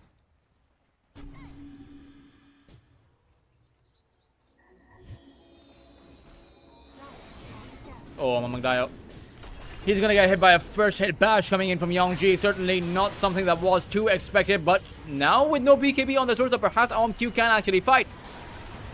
However, it does seem like their plan is to just run away. Kui can chase with another Astral Step, but it's actually Nats who will set it up for them with a crush coming about. Again, Boombui coming in with the save, but unfortunately it is just damage control and not too good at that either. Slark is going to respawn and Slark is going to fall. An ownage call coming out, and this game is most likely going to be heading for a game number 3. I am very doubtful that Mervox can actually come out with, or rather, I'm very doubtful that this game can be, that they can find a comeback in this game from Cartesnsz. It just seems really hard. They can't find any openings. They can't find the damage. They can't find the setups. Despite of having really good setups, by the way, and I believe it is a few itemization mistakes. KNP should have gone for the Aghanim Scepter. He needs to be able to fight with the Slark. But there's no one that can actually land physical hits apart from the Slark, who doesn't have the items for it. It's a Bloodthorn. It's an item used to disable Kui, but how do you fight against Youngji? You could have gone for the Sanj and Yasha, maybe the Eye of Skadi after that, because I can tell you the Skadi's flow is much better than the Salty Shiv movement speed steal. Dire's bottom tower has fallen.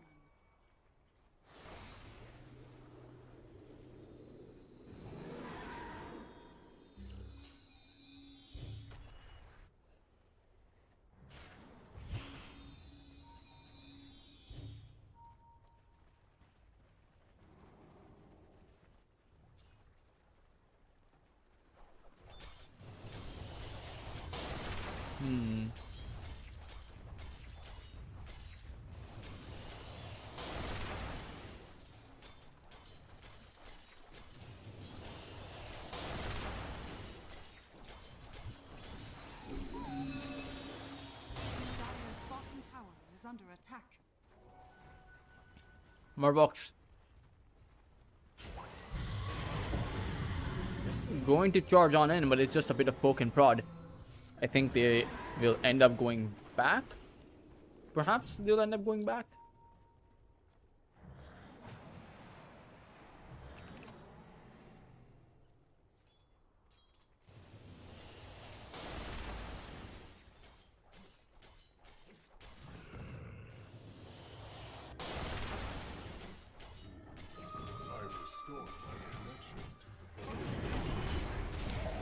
Beastmaster once again being saved by Boombui, but this time it does seem like they'll be able to run back. The shards are actually holding Youngji in, but KNP has already gone down. Dreamcall not really going to hold the Ursa in place, as it does seem that the only thing Cartesnsz can do is hope for that inevitable push and hope that Mervox overextend. Because apart from that, I don't see... Maybe with the Shivas is a really good item against a 3-core lineup of Mervox. But how do you have OMQ scale?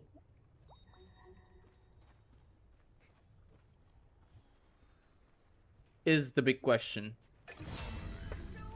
Ren will end up going down.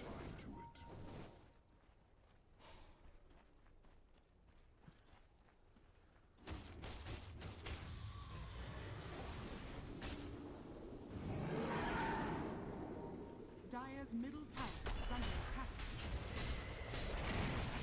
Dire's middle tower has fallen. Dire's middle barracks are under attack. Mid laner barracks has fallen as well, and the big question is how do you defend? The way that I'm looking at it, it doesn't even seem like they have the appetite for a defense. They'll let one lane go and they come in for the teleports for the second lane of barracks. As it does seem like Mervox will go back, at least for their slaughter, and I think without their slaughter they don't actually fight. Assault Quarters, Octarine Score, Aghanim Scepter. What is the cooldown for the stun? 5.3 seconds. Corrosive Haze is undispellable, so the Slork can't actually remove it now with his Dark Pact. So that is interesting. Which makes the Slork Dire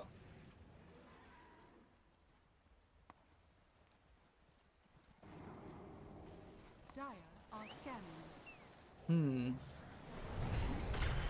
Interesting. I still don't think they can hit the Slork when he has the Corrosive Haze on him. Roshan is falling though. It's the third age. You can't let that go. OMQ makes a play, but he gets hit by the Ether Remnant. Has literally no target to chase after. He is struggling to do anything in this fight. It is Ren who is going to fall immediately, come in with the buyback, as OMQ still nowhere for him to go. It is Youngji on top of KNP. Playhard might end up going down there, but he has the Glimmer Cape and is just simply not happening. For the side of Cartesnsz, they'll lose Mamandaya towards the side. Now finally they take Playhard down, but the rest of their lineup is going to be visible. OMQ is going to end up falling too. And I think that's going to be it. Mamandaya will simply call GG. This was just a brutal past the mid game. That one team fight where they lost the Aegis as well as lost their heroes near the top side tier 2, that was the end for Cartesnsz, I believe, as they blundered their Aegis, they blundered multiple heroes alongside their carry, and that's a very difficult position to come back from. Mervox, very well done by them finding the comeback that the other teams, that their opposing teams found against them. Let's see who takes it though, because the series is currently tied 1-1 and anyone can win out this series. Mervox, though, having lost their previous series, really would like to take a series win, because then at least they would have 2 series wins in the group stage and would be in a good position to make it into the playoffs. But the same thing can actually be said for Cartesnsz, because Cartesnsz also have only 1 series win. Let's see though who comes out on top and makes their mark as the first team between these two to end up with 2 series wins. We'll be back with Lunar Snake Trophy right after a short break.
10 seconds remaining.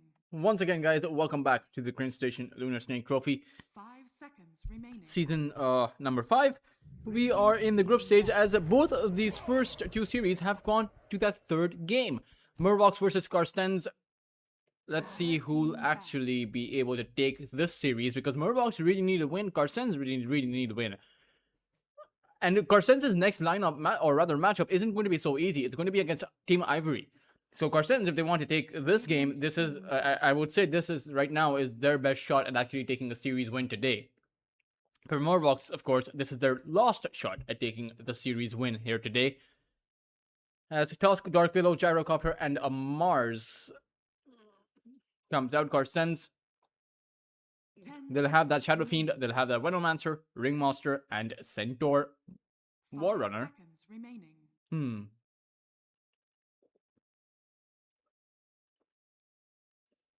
Mervox, though, thinking about what they want to actually go for.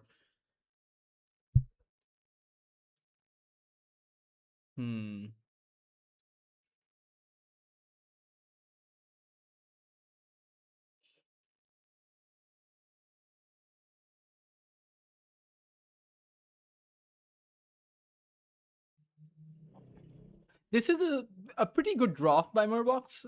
At the same time, it's also a pretty good draft by Cartesnsz. The only thing I'm wondering is, where is this Venomancer actually going to play? Is this going to be a support Venomancer? Or is it going to be a carry Venomancer? Because it does seem like... I'm not exactly sure if they would want to play a carry Venomancer, really. Now, I know that Cartesnsz have actually done that. Q has actually played a carry Venomancer. But you're against a Gyrocopter and a Mars. So while you do really well in the lane, once the Mars has a Blink Dagger, in the team fights, in the actual, when it actually matters, the arena spear into the Gyrocopter, who's just going to be dishing out those massive hits against the Veno, may not end up faring all that good for the Venomancer.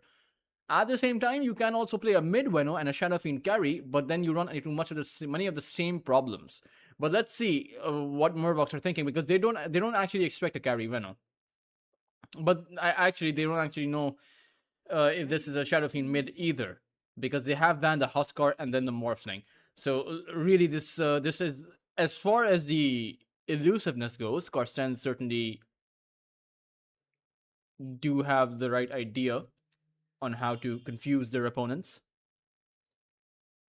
10 seconds remaining. 5 seconds remaining.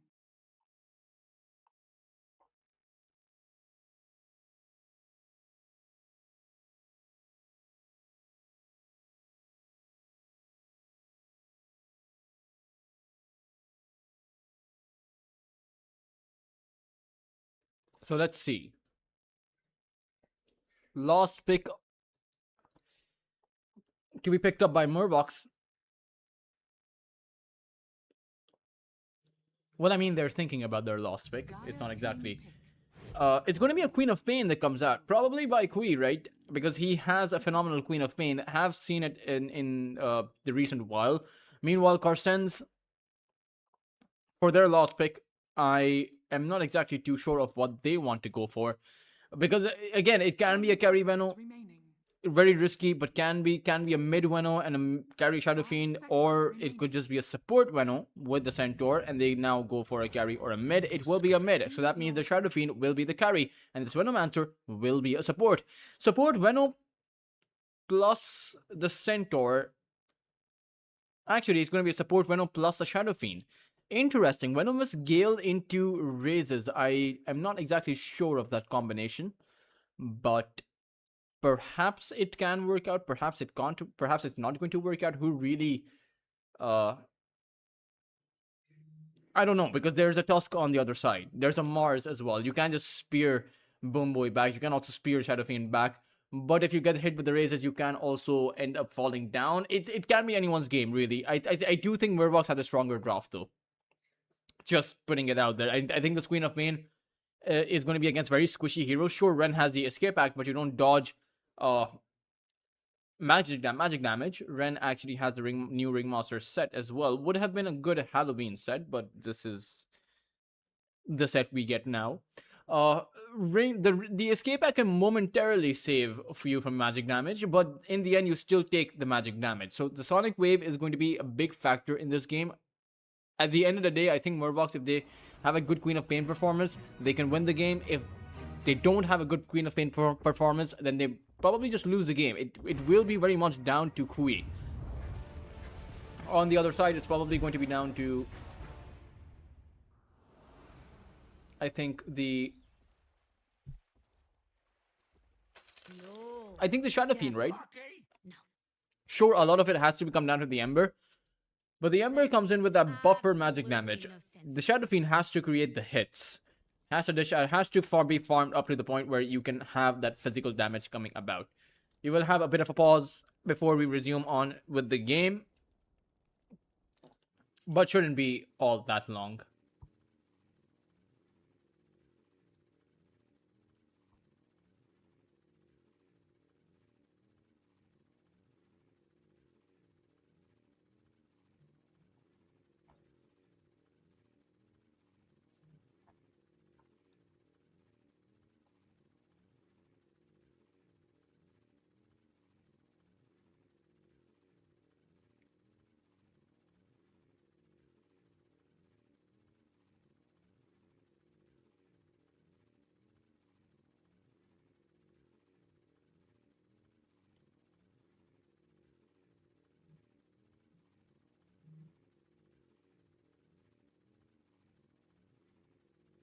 Just what I was waiting for.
We are back though with the game.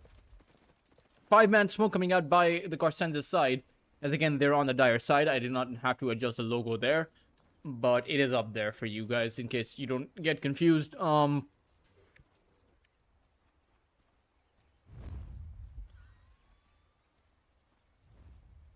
Tusk.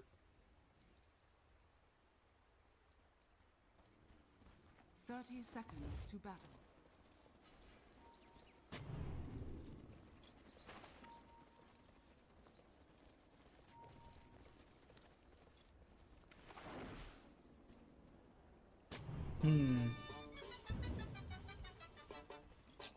They won't actually find anyone, but you do have Mervox who are moving back into their own jungle.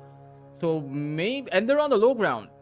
This observer ward is actually going to cast them as their smoke break because it's going to be KNP who walk down on the low ground and is going to be stuck in between 4 heroes. Shards are going to capture him.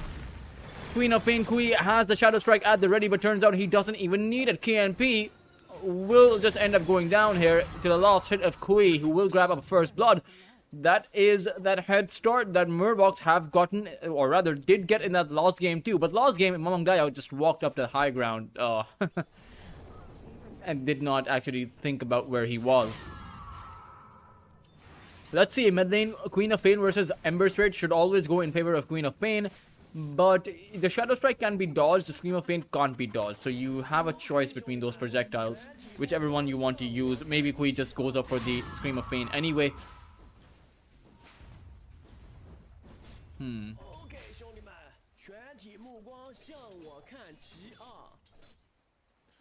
Meanwhile, topside is going to be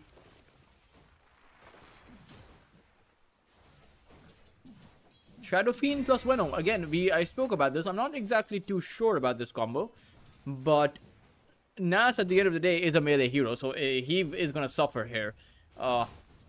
He can potentially get a lot of lost hits if he wins the lane, but if he can't, it just snowballs out of control. I think if you get one kill, if Q or the Venom get one kill here, then they can snowball that to get many more kills. It really depends on who gets the advantage. I think that is going to determine a lot in this lane.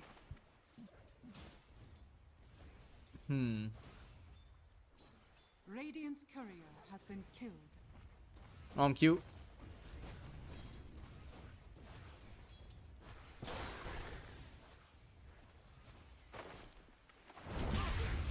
Boomboy will get hit by the mage as Q did not throw out any raises there, which is surprising, but he has gathered around 11 souls with his Necromastery. Meanwhile, bot lane is going to be another one of those Centaur lanes, but this is the lane in which I think this is the best lane for the Gyrocopter with a Tusk. Oh, but he actually grabbed a Bren as well! They might be able to take him down, but a nice hoofstomp coming up by KNP. He was looking to trade out, but if neither of these two supports will actually end up going down. It is Ren who is pretty low though, so I think Ren should just go back to the fountain. Only has one tango here, so he can regen up. But it's hard for both of these two supports. It's not exactly too easy. It's not easy for KNP either. Facing up against the Gyrocopter is a pretty difficult task. He has the barrage always by his side, so if KNP decides to close the gap, the Gyrocopter will be able to take him down.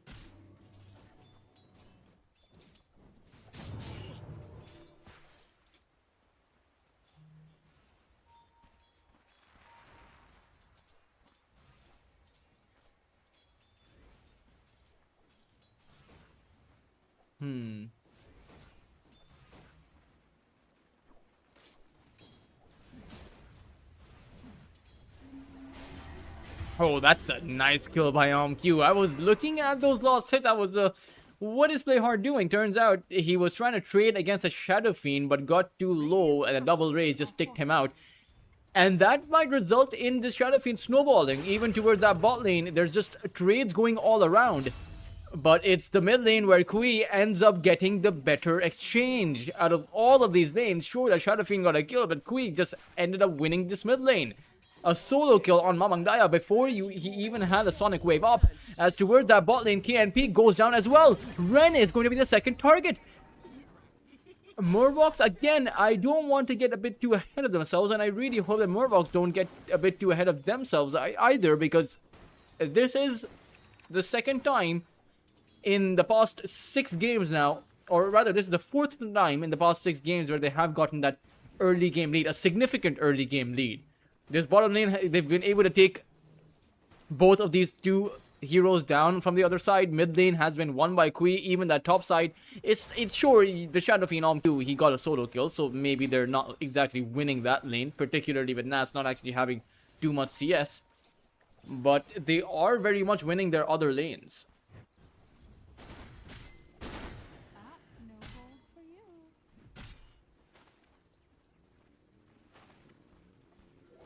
As the Ren doesn't have the whoopee cushion.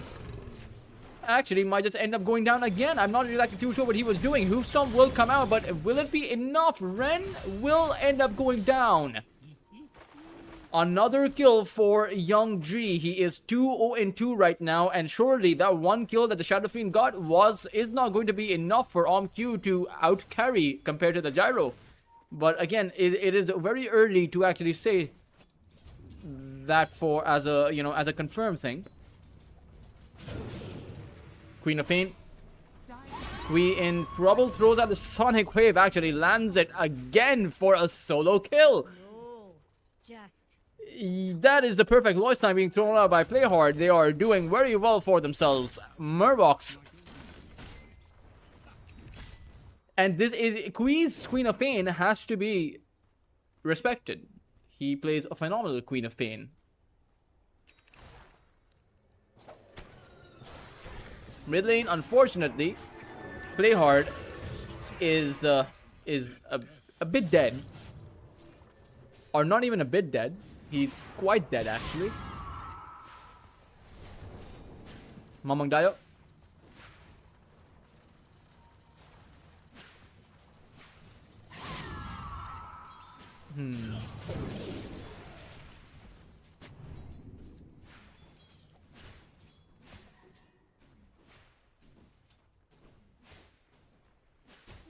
Once again, level 3 Flame Guard isn't really helping him all that much. Squee has a 2-level advantage over this Ember Spirit and is going to be going for that Kaya.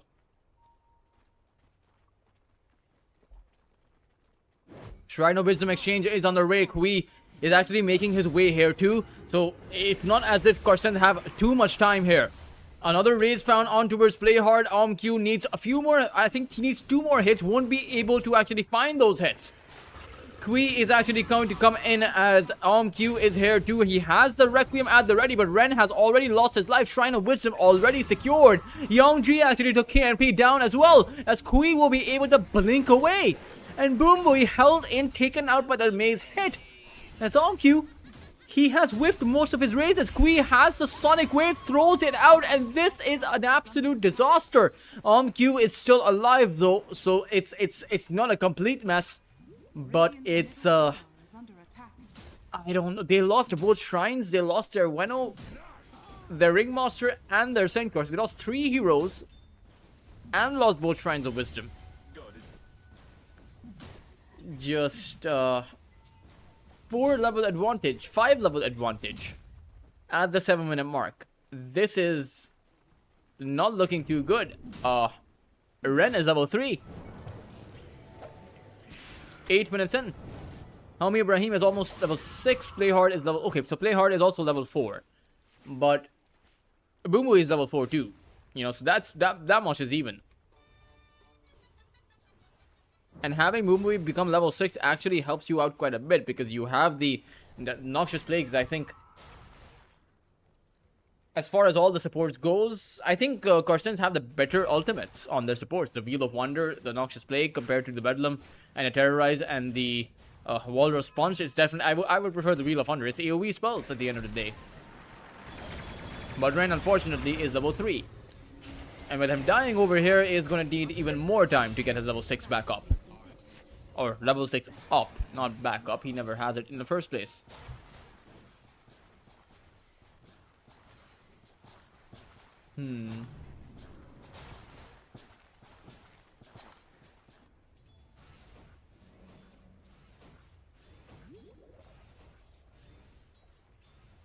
Radiant's middle tower is under attack.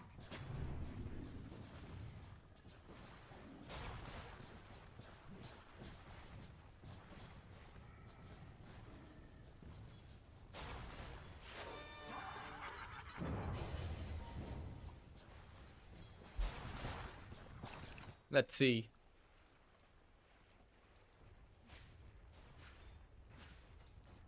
Too bad.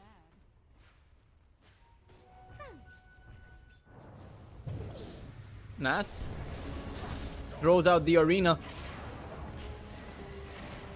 Still though, doesn't actually have any danger on his life. I suppose it's just playing careful while they know they have a bit of the lead.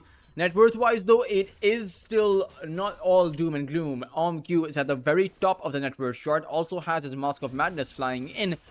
So maybe he can snowball, maybe he can lead Cartesnz out of this tricky situation. But they are pretty big maybes.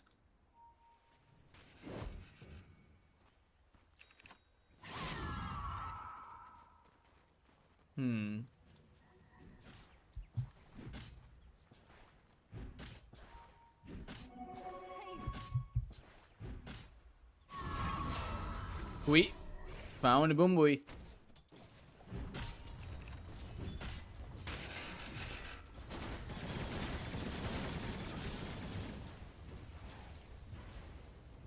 Radiant's bottom tower is under attack.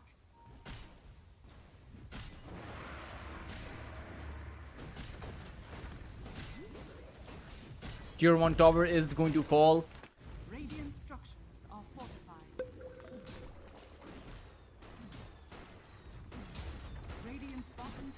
actually going to go down towards that top side too. So it is going to be a trade of towers at the end of the day. So it's not all that bad for either side, and especially not for Cartesnsz. As long as OMQ continues farming up, they will be in a good spot. But that's as long as he continues farming up. Shadow Fiend is still a vulnerable target until he has his big items online. Radiant's middle tower Especially against Kui, who has that Gaia. Ren still not level 6 as Nas is here and has another arena, but if he uses the arena, he can only really catch Ren. is under attack.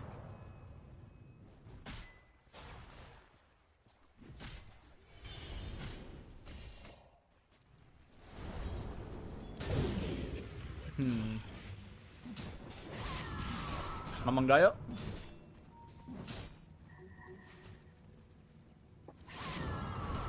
Oh no, Mamang Daya is dead. He thought he could outplay the other side, despite getting outplayed 12 minutes, or across these 12 minutes. He has died 3 times. Radiant's bottom tower And sometimes you want to be flashy, but may not want to be like that when you're this far behind. structures are fortified. And because they took down the Ember, they'll be able to apply some pressure, force out the glyph at the very least, and just end up going back.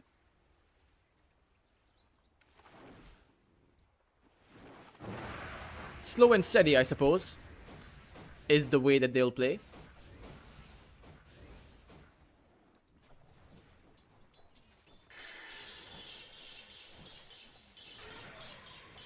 Meanwhile, Play Hard is Got it.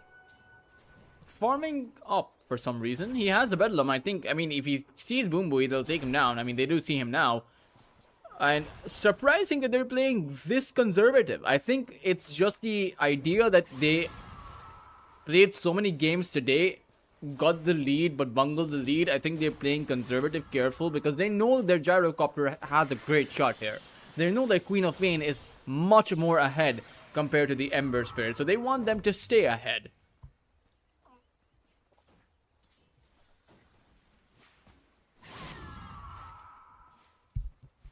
Generation.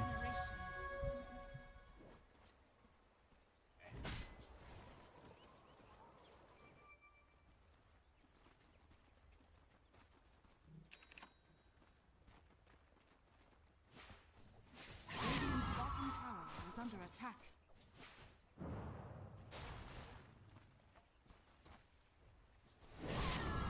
Dire's middle tower is Among under Daya attack. Radiant's bottom will tower just is under remnant attack. to the other side. As Kui will go in with another Sonic Wave, but will not be able to pick up the kill this time around. That teleport is never going to work, as Kui has overextended a dominating streak to go the way of Boombui, as it's just 250 gold going the other way, so it's just a few assist gold. It's not exactly all that significant for Mamang Daya's recovery, but you bring the Queen of Pain down a notch. That's always going to be worth it. And they'll find a tier 1 tower. This is actually the bigger prize in place of that kill. Q ends up falling though, as the Gyrocopter came in with a call down, with a big loss for Cartesnsz. They lost the most farmed up hero in the game. Sure, doesn't give that much kill, but it's actually Nas who picked up the kill on the Shadow Fiend, so a lot of gold going their way. We'll see when the updated fight recap. It's not showing up. It's not going to show up. Queen of Pain, or rather Boombui Observer Ward is going to be taken down as soon as they got planted. So Lucky. Prepare for a lesson. Ren is going to disconnect, should be able to reconnect soon.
Ren has reconnected. As the Mars will resume into the game. It's still a really passive early game.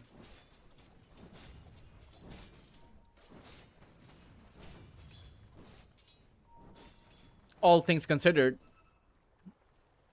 Boombui has the mech. But this is... You know, I actually costed Burning recently.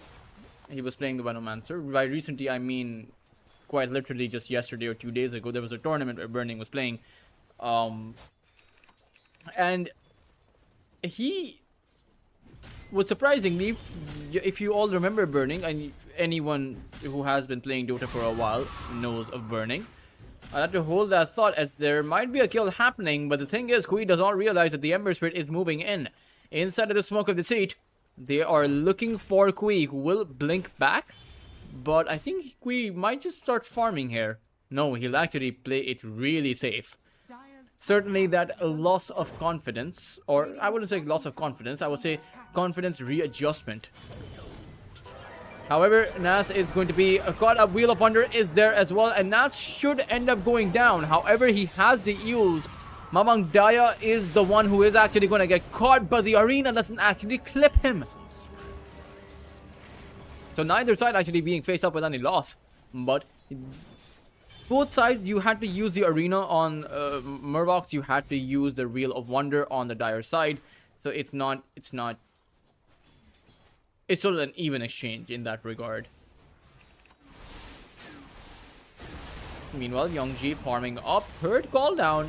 No one really nearby to take advantage of that.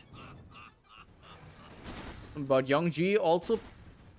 these two carries will be really farmed up by the time they end up fighting each other.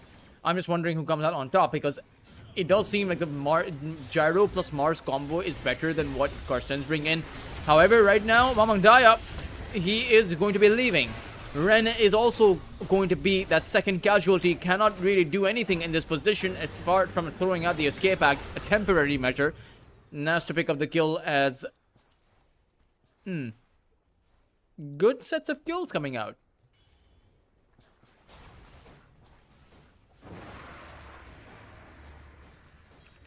Q has the Manta style, but...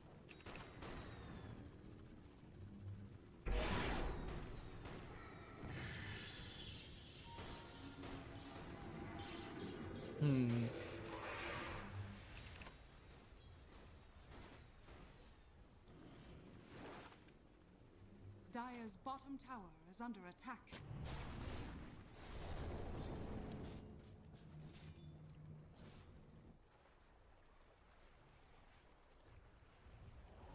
Dire's top tower is under attack.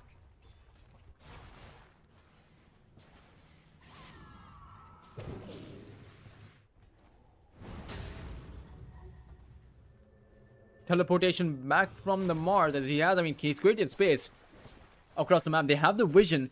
The only problem is they don't actually have...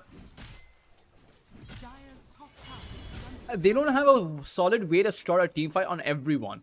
Because Cartesnsz can always disengage. Radiant's bottom tower. And Cartesnz, even though the kill feed is like 15-4, the game is pretty much dead even between these two carries, between these two offlaners.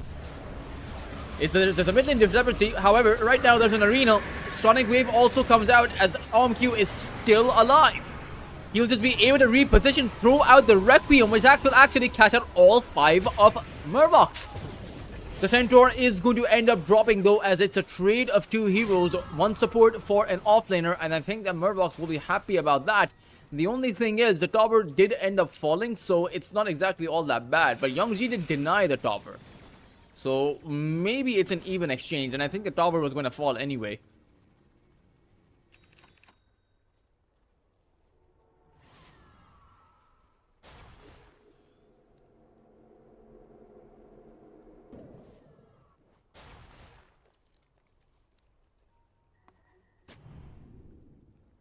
Dire's middle tower is under attack.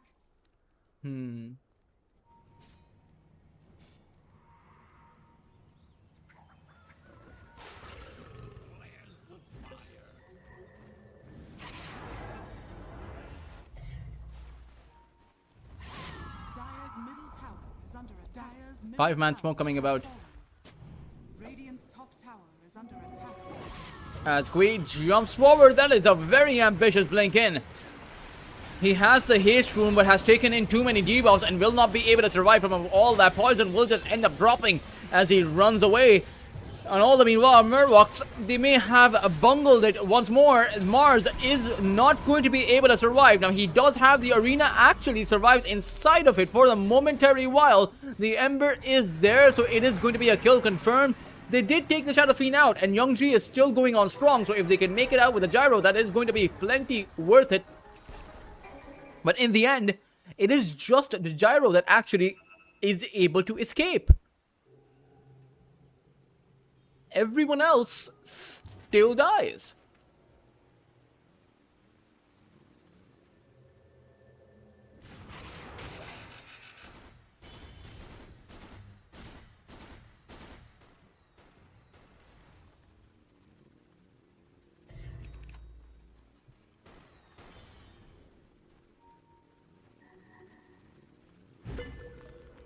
Some people I call you co-stars.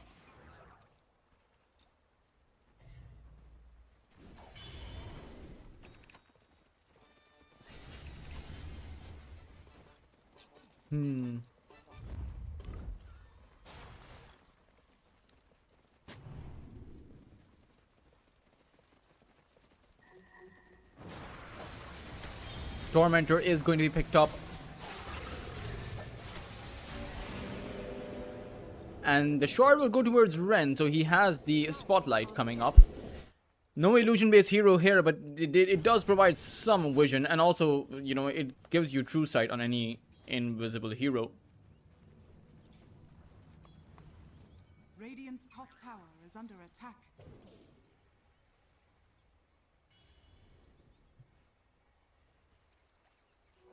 Worthy tribute.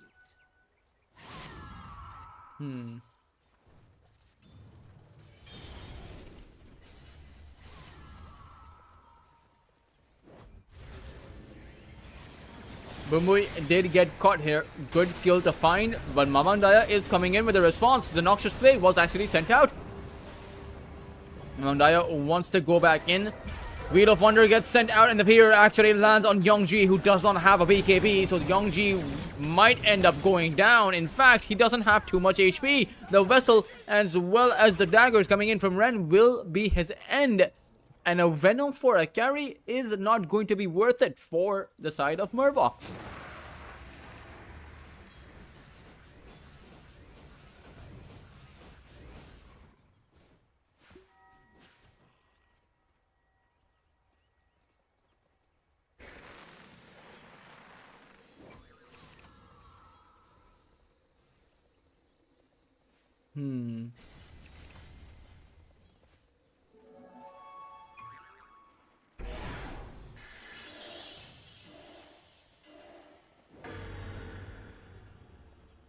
Nothing would please me more.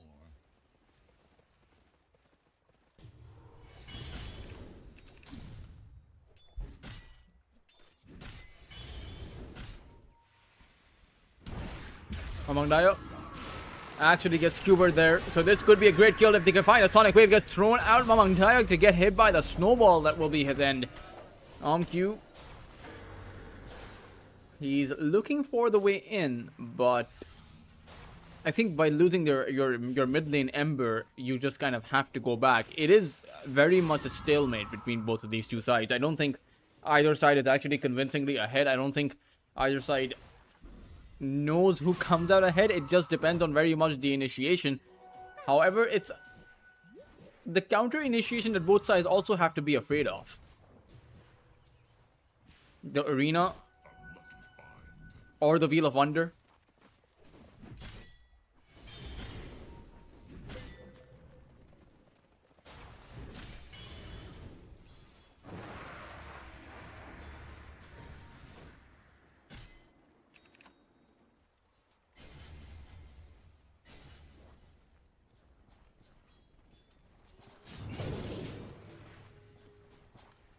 Dire's bottom tower is under attack.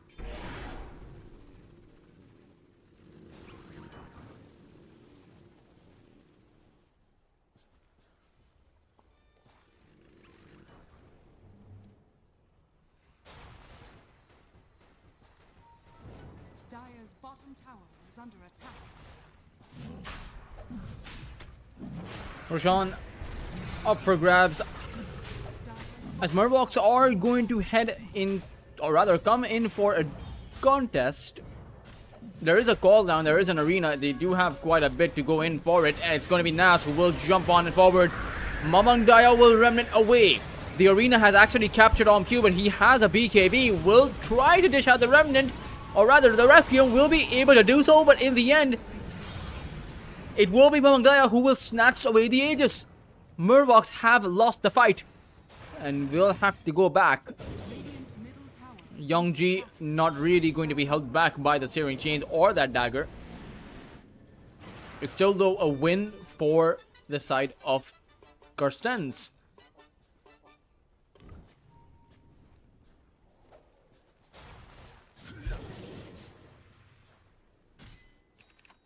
Fear not the forest.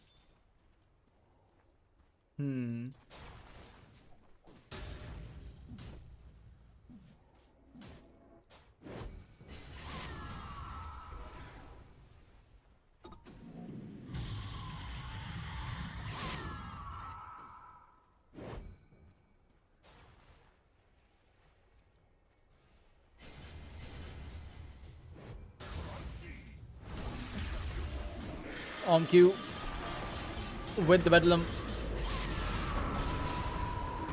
is just going to take a bow. That is, again, every single time they actually capture the Shadow Fiend, and in specific this time around he didn't have the BKB, so he has no recourse but to fall, particularly against Kui, who's coming in with an Arcane Rune, and the Sonic Wave is going to be back up. So Cartesnsz have to be careful about this. Sure, they have the Aegis, but it's on Mamang Daya, who is very difficult to take down anyway.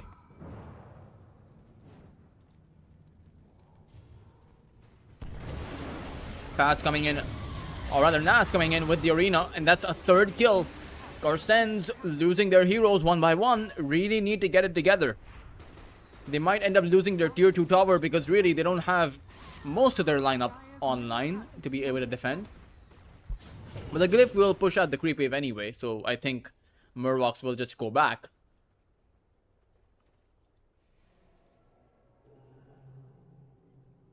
Dire's Shrines of Wisdom are going to be a bit of a lost point though, as Kui will be able to acquire them. Boombui?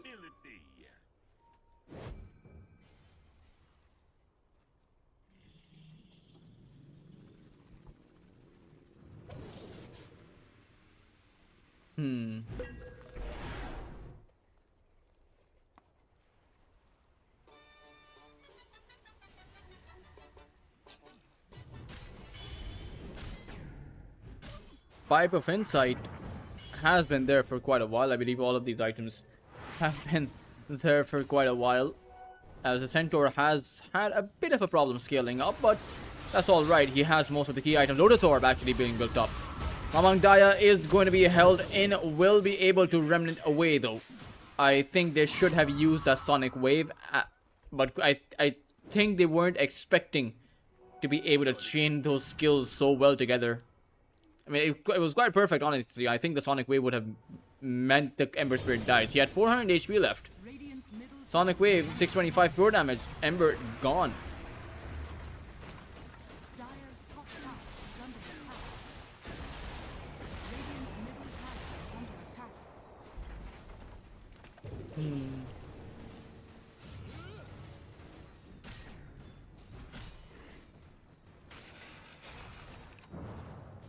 Despite of the fact that Mervox have a 4,000 lead and actually have shown that they can fight, it's, you know, Cartesnsz who still feel confident. I think Cartesnsz possess more map control in the sense that they have easier ways to move as 5. Dire's top tower. But you always have to be careful of the arena here.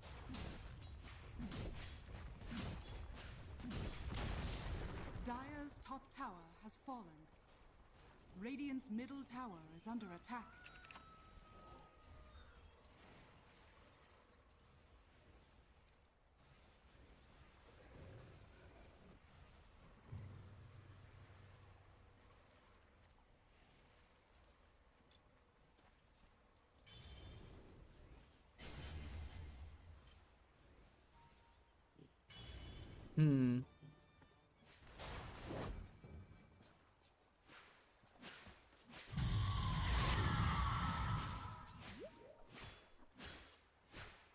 Dire's middle tower is under attack.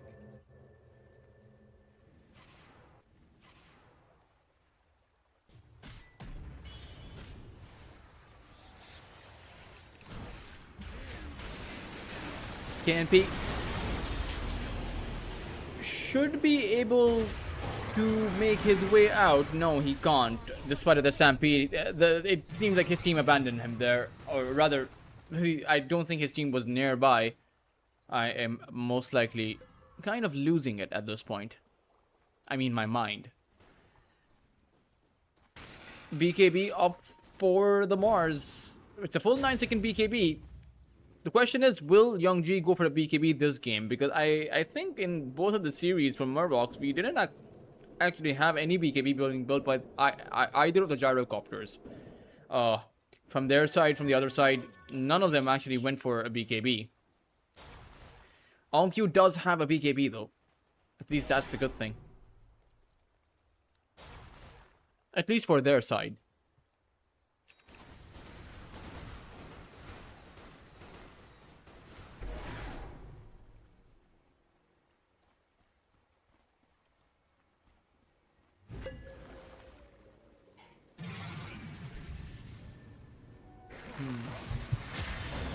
Tormentor is going to end up going down.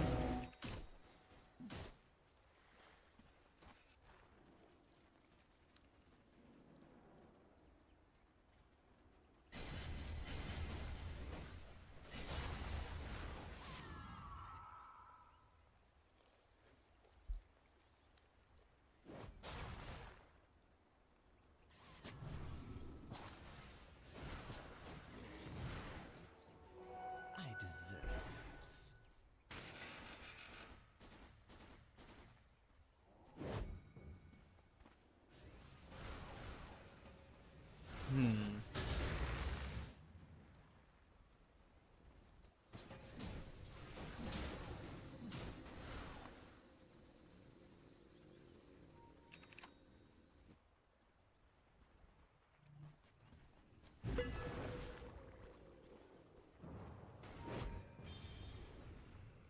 Dire's middle tower is under attack. Mars using the Yules.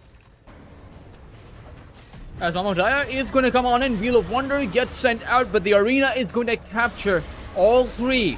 The Centaur is struck as a nice Sonic Wave coming out on top of all of them, and it will be the three heroes a fall. And HomeQ, he may have that BKB, but he is going surrounded and will end up taking a bow. It is an entire team wipe on top of Cartesnsz, and Mervox will be heading on top of that high ground. Dire's middle tower is under attack. That was a conclusion to the game. Mamamdaya actually called GG. They don't have any single buyback on their lineup, so they will have to give up the game.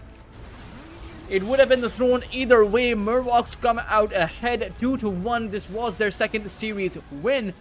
But for Cartesnsz, who only have one series win, it's not over, because right now they get to fight for another series. It is going to be Cartesnsz versus Ivory coming up on your screens right after a short break.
to the Cringe Station Lunar Snake Trophy Season number 5 in the best of 3. Another best of 3. We actually had 3 best of 3s 10 seconds in for today. It is going to be between Team Ivory and Cartesnsz Esports. As Cartesnz lost to Mervox. That is a clarification. You might have seen a different score line on the waiting screen for the stream, right? But Mervox did win 2-1 against Cartesnz. Overall, I mean, I'll tell you the first series score as well. Mervox played against Kopites, but Kopites won 2-1 against them. Mervox then won 2-1 against Cartesnz, and now Cartesnz are playing their third series, or rather their second series, but it's the overall third series for today against Team Ivory. Let's see though, as this is going to be a harder series to take for Cartesnz. I mean, Mervox, I would imagine, are an easier team to beat compared to Team Ivory. Let's see what they'll be able to do though. As Ivory come in with a Terrorblade and a Spirit Breaker, Warlock Beastmaster as well. Cartesnz though, Abaddon, Silencer, and a Gyrocopter. That is... Dire team ban. I'm not exactly sure who is coming out ahead in terms of the draft right now. This is my second time seeing a Tiny, or rather, maybe it may be the third time seeing the Tiny. Sure, while it is, you know, a decent, a reasonable hero to pick 5 seconds up, remaining. I still don't think the Tiny is at a, you know, an overpowered state where he is an S tier first pick mid lane hero, and that's because of the itemization.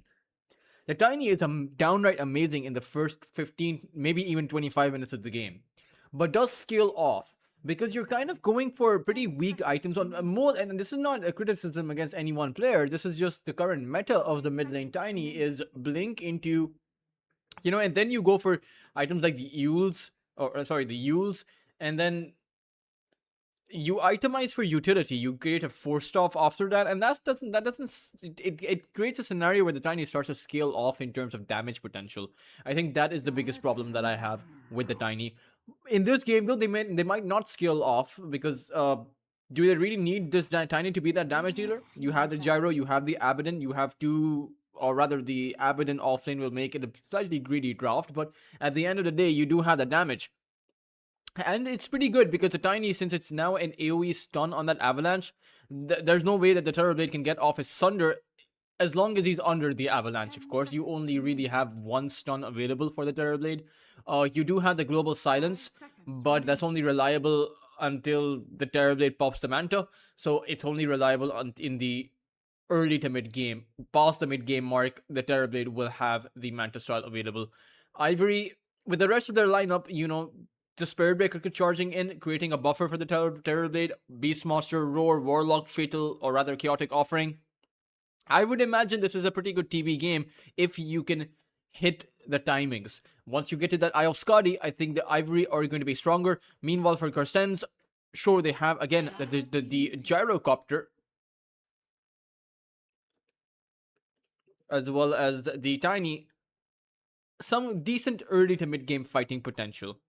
But we saw last game where how they struggled against Mervox. I'm wondering how they plan on shutting down Ivory, who have perhaps one of the best tier 2 carries in the scene, right? Or rather, everyone else on Ivory too are just really good.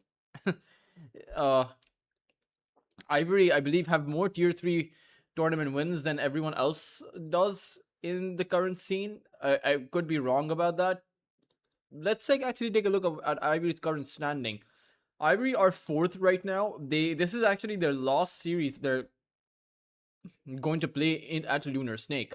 They have 3 series wins, 3 series losses. Their 3 series wins have been against YG, Yesho, who are your defending champions, and against Roar. And their series losses have been between against Mervox 2-0 and Kopites 2-0. That is actually not what I expected when I took a look at their losses. Took. That's 10 seconds sometimes I get remaining. a slight lisp. 5 seconds remaining.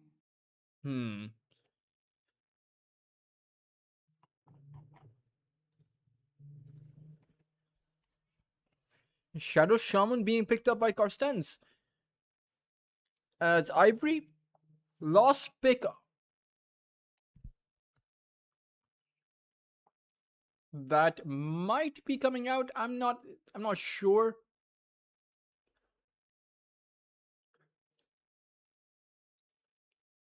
Let's see though. Because Ivory certainly do need to have some kind of more, just additional buffers. As long as you have a TV, all you really need are adding in buffers in your lineup.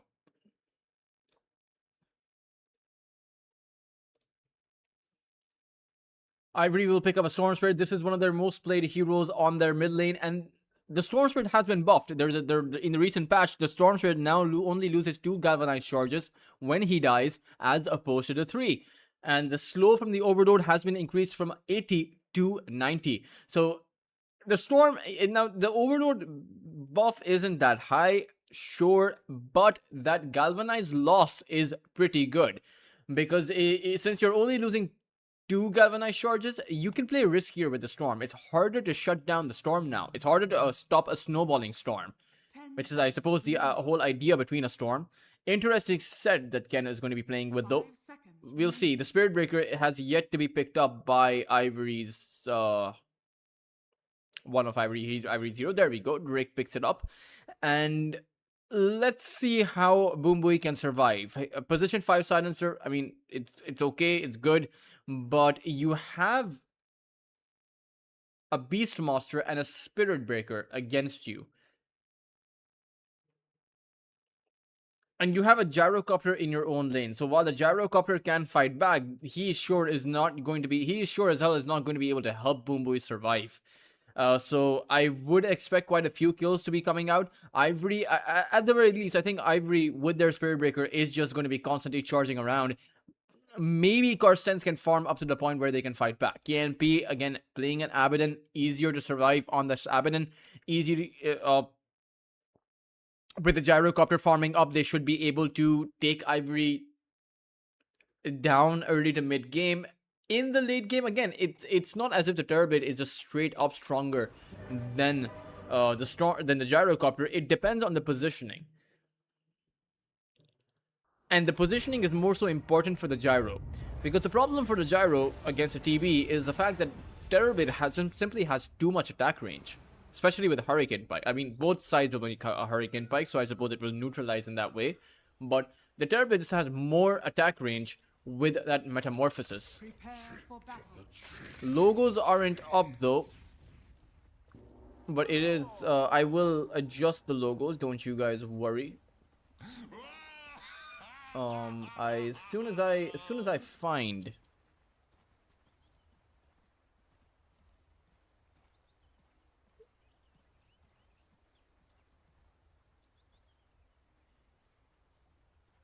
there we go.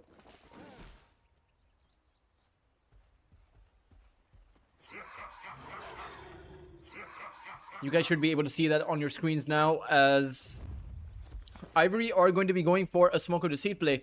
I do think this is a stand-in playing for Ivory, as or it could be Karma, who knows.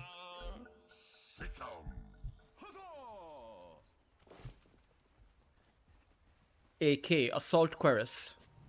That's probably not what his nick stands for. Not to mention the Assault Querus is not with a K, it's with a C.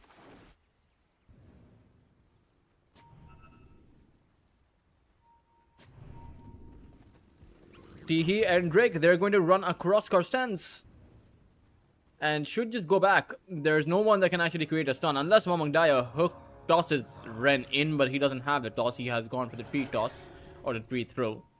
The battle begins. Bounty runes are going to spawn as Rapido wasn't able to grab it up. In fact, Rapido is in a bit of trouble. I don't think KNP can chase him down though. Rapido will lose both of his boars. That's not a real problem. He'll even be able to heal back up. So no one really coming out ahead in that entire exchange. Shaman did lose quite a bit of mana, and he actually does not have any mana regeneration items. He can use his Ether Shock twice before running out of mana, maybe thrice once he uses them twice, he'll have mana for another Ether Shock. Overall, it's not actually going to be the Spirit Breaker here. Or no, I'm actually looking at this the wrong way. It's the Abaddon plus the Shaman, right? It's a Terrorblade plus the Warlock. Expectedly, because it's a Spirit Breaker and the Beastmaster over on the top side. Terrorblade plus Warlock is actually a pretty decent combination. This isn't...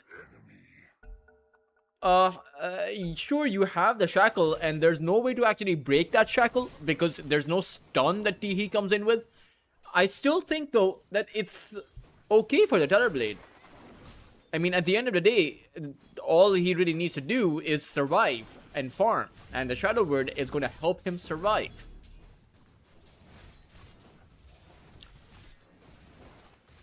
And at the very least, you still have to play around his Metamorphosis. I think that's always going to be that big threat. Top lane, though, this is the problem. This is where I think the threat is really going to be, you know, ever present. The Silencer needs to be able to survive against the Spirit Breaker.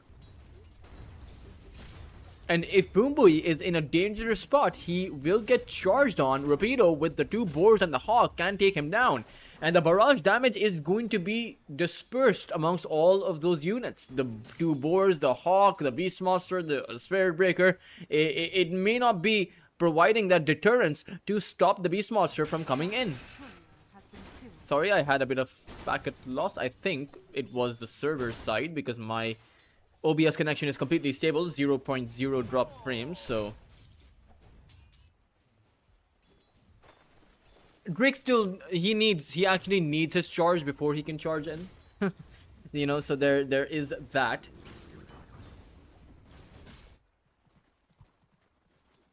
Ren and KNP.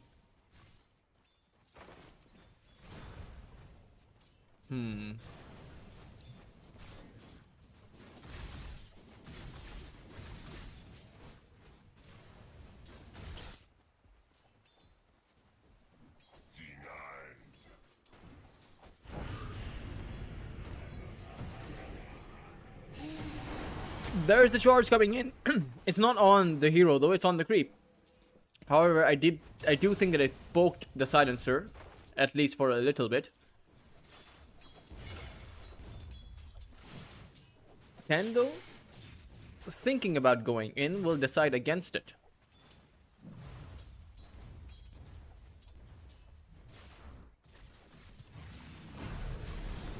Bot lane, Terrorblade in a lot of trouble here. He actually does not have the Metamorphosis. He's only level 2, but it's actually going to be KNP who is in trouble.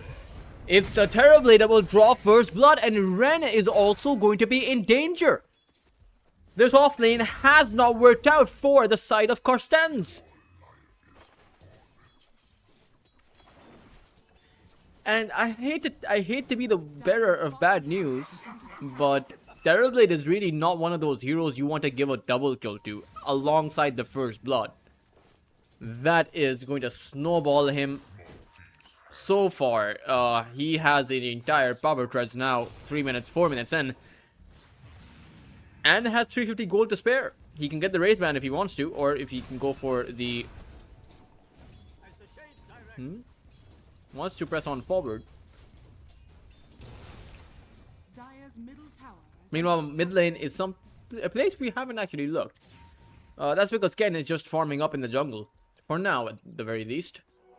Drake is here because he wants to make those charge plays. He does not want to play passive on his top lane.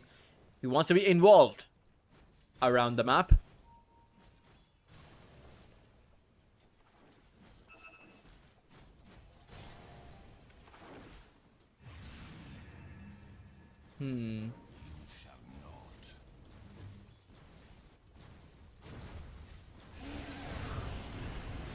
Terrorblade in danger. This time around, he will end up going down. There is going to be no punishment for that play. Boomboy Dire's structures are fortified. will just go back to his lane. As Teehee will be grabbed up, the Aphotic Shield is there, so maybe they actually charge in. The Silencer, Boomboy, will actually decide to come back in. Teehee might end up going down. Shadow Word is healing him up as the KNP has overextended. Boomboy will be able to pick up the kill, but they will actually overrun Is there going to be a bash here? There is! Drake coming in with the absolute outskill with that bash. It's some people consider it a 17% chance, but it is 83% skill.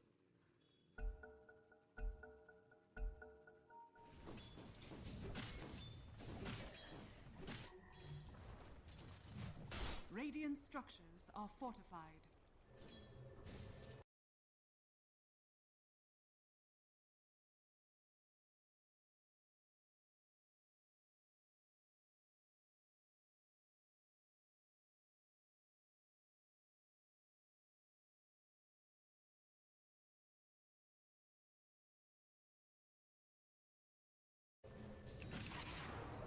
Soul to crush.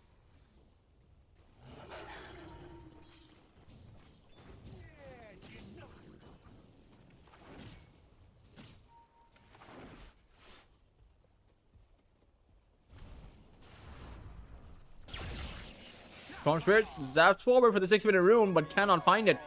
It's actually going to be Ren who will merrily pick up the regeneration rune for himself.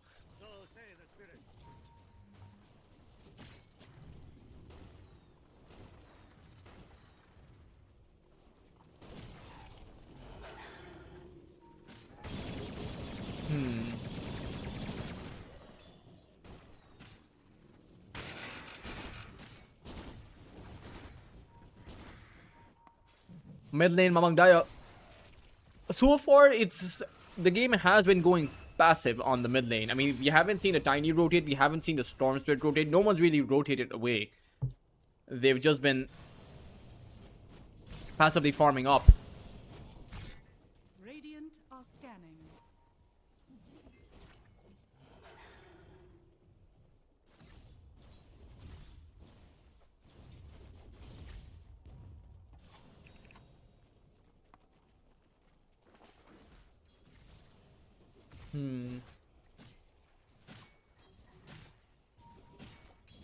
Rapido.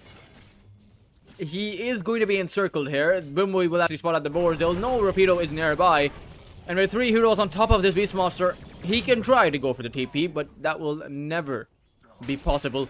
Boombui will be the one to pick up the kill though. So this is the problem with these, the new assist gold. It's just so little. Tiny came in from the mid lane to that top side to get 63 gold. He may as well have just stayed on that mid lane and grabbed up the creep wave. KNP again going down towards that bot lane as it's Ren who will get hit by the charge and again will fall. And you have to keep in mind these kills are not happening for Ivory the same way because Ivory are getting kills on their cores. AK picked up the kill on KNP, Ken picked up the kill on Ren. Dire are scanning. Spirit Breaker will charge in.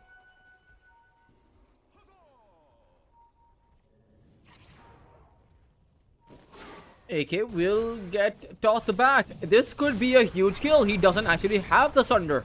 Can't skill it up either. He's used all his skill points. Huge kill to find. I think that is the kill to find if you are on the side of Cartesnsz. The Terrorblade is still at the very top though. He is 4-2-2. But Gyrocopter is not so far behind. OMQ is still doing pretty well.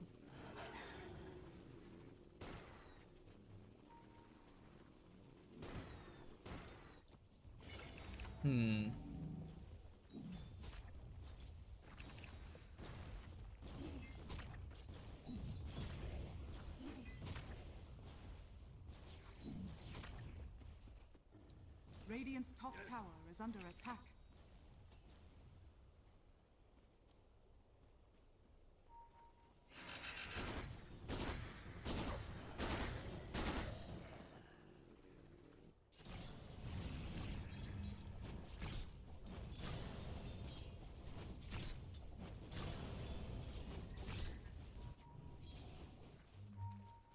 Radiant's bottom tower is under attack. Dire's top tower is under attack. Tier 1 tower towards that bot lane. It might not be a trade though, because that top lane tier 1 tower is pretty healthy, so Bottom tower Ivory haven't exactly done a good job with that one, but they will make a play on top of RMQ. Chaotic Offering also bringing the golem down. On top of him, call down does come out, though it will slow down Ivory, so perhaps it's Cartesnsz who want to go for a fight. A two-man avalanche actually being found, but it's actually the Nether Strike on top of Ren. Rapido is very low here with the Serpent Wards coming out by Ren. That will mean the trade overall will be at least a bit of punishment for the side of Ivory. Storm even zaps away. Dire's middle tower is under attack.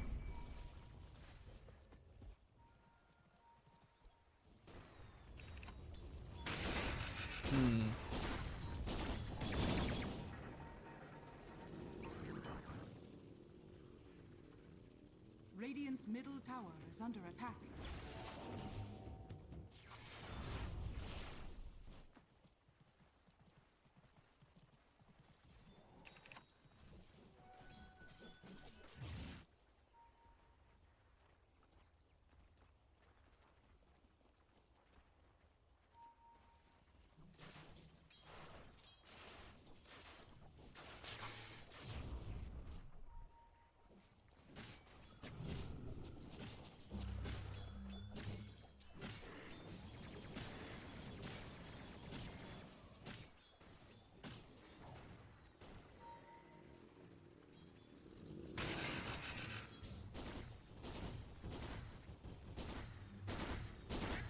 On cue.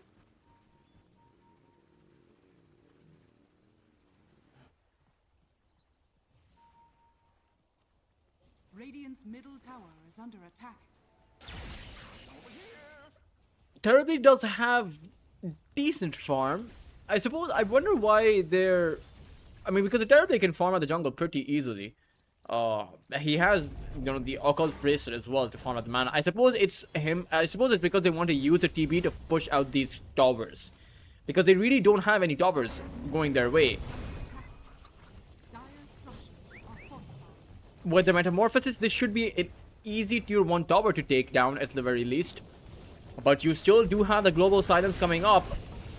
The Silencer, though, speaking of, will be grabbed up by the Storm. Boomboy is in trouble. Haste Rune activated, and the Static Remnant from Ken will be his end. No more Global Silence up means the Storm Spirit can continue to chase after Cartesnsz. They have lost 2 of their heroes, and even the Chaotic Offering coming down. Mamang Daya is going to drop 2. They turn it into a train wreck. But not for their own train. They wreck the other side's train.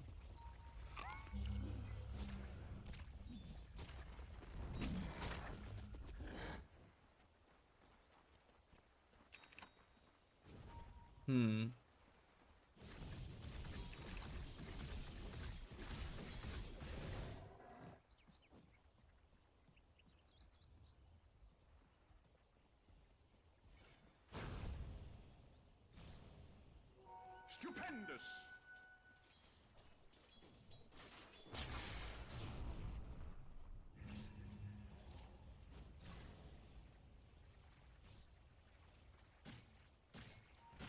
Radiant are scanning. Rapido going to get tossed back on the Beastmaster.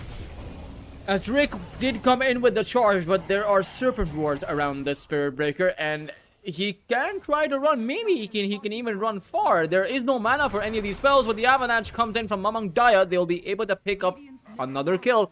Beastmaster plus the Spirit Breaker isn't that bad, but it is still at the very least. Cartesnsz are keeping the series to an equalizer.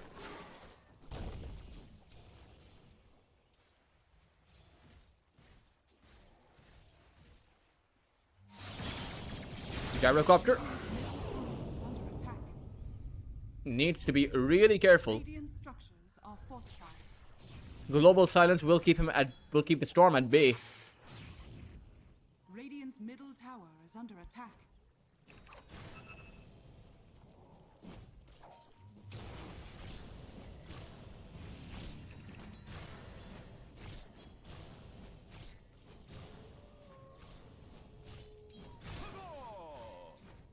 Radiance almost up for KNP, and you have to consider they're also playing with a gyrocopter, so this will be a two carry Dire's top tower. strat coming out by the Dire side,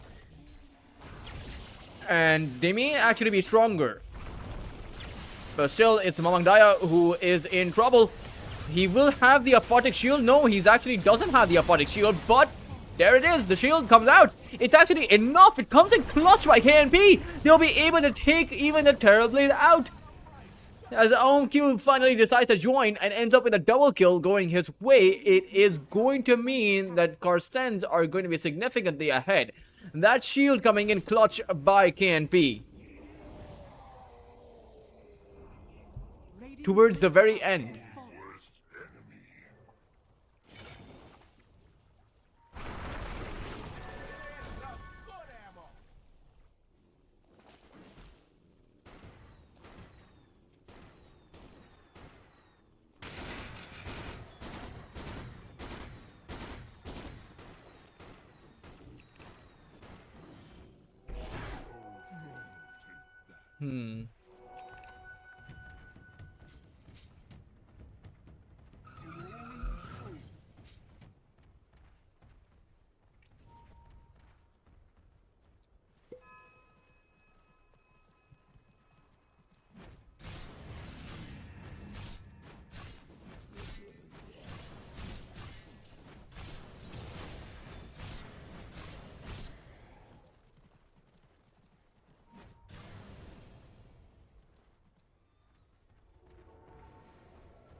Mamang Daya, once again, there's that utility build coming out by the Tiny.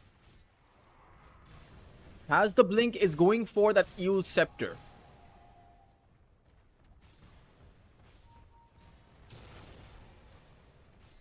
And they might actually catch Ken. It could be a huge kill if they can find it. Ken is actually going for the Yasha and Kaya. This is very surprising. Normally not really seen on a hero like the Storm. Is he really going to complete this? He does. Top tower is under attack. Cast speed bonus, I suppose it's the faster animation buffer of the ball lightning, faster use of the electric vortex, maybe even a faster remnant. I don't think there's anything like a faster remnant, but electric vortex can come out in a lot faster, and so too can the ball lightning. That is Radiant's bottom tower a decent cost time animation, but I don't really see this kind of an itemization come out all that often. The problem that the biggest problem for Ivory is going to be the fact that they're playing against two carries, right? And you will always have to consider that the Radiance is up for KNP. He is going to be itemizing like a carry Abaddon. The Gyrocopter has a Manta and a Dragonlance, so it's not as if Cartesnsz are being punished for their greed right now. He is going to be caught, but it's surprising they actually didn't go for the chase. tower is under attack.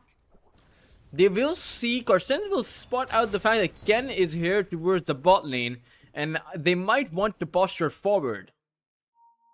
Okay, or they might want to pause. And then they might want to resume.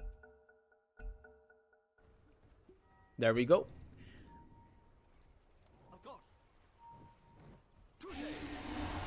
Charge. Rapido does not have a blink. He did go for the Helm of the Overlord. But with another strike, it should be enough. But the Silencer says no. Global Silence comes out, and that will give them a little pause. But they'll just continue moving on forward. Ren actually sacrificed himself there. Not too sure if he needed to do that. But Drake coming in for another shard, setting it up for the Storm Spirit to move on in. Mamang Daya will end up going down as the Storm Spirit zaps out. It will be a 2-for-1. And with the Storm having plenty of mana to play with, I think he will be safe here. It turns out that taking, or rather contesting the Terrorblade is still very difficult. Now sure, they didn't actually bring in their Gyrocopter. He was just farming away. But KNP needs to be careful, really careful. Borrow time does come out as OMQ has revealed his position, but with the Storm not having too much mana anymore, he will, or rather, they will just go back. OMQ now has a Chrysalis.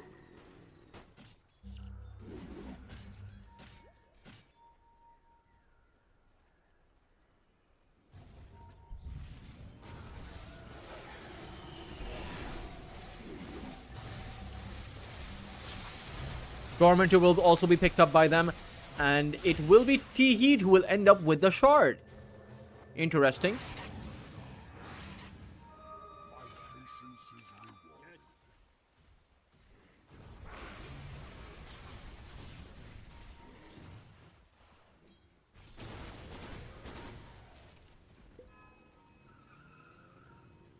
Radiant's top tower is under attack. Radiant structures are fortified.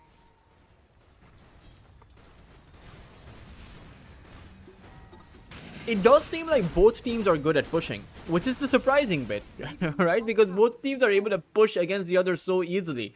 Both of these sides, they disengage every single time someone comes in for a push. But at the same time, you can't really say that Ivory were not interested in defending, because what they're interested in is this Roshan, and it's going to go by uncontested.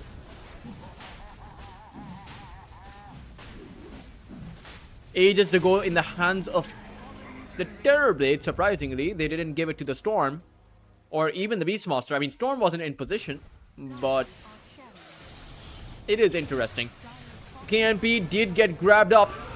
The borrow time has come out. However, the borrow time has worn off, and KNP will end up going down. Another strike found on towards Ren, as the Storm Spirit is going to go in. Shadow Shaman is going to end up falling. Dire's middle tower is under attack. Dire's middle tower has fallen.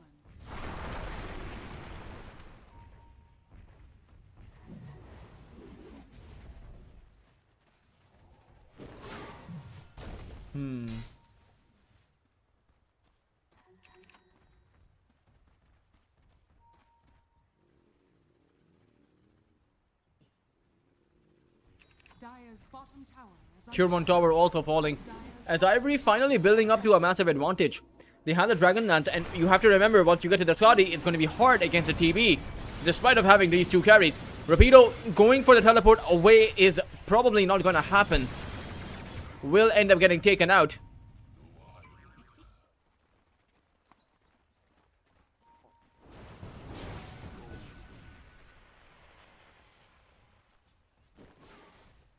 Okay, the Storm made the Yasha and Kaya disassemble it to create that Manta style so that he has the Dispel against that Silencer. That is some big brain planning.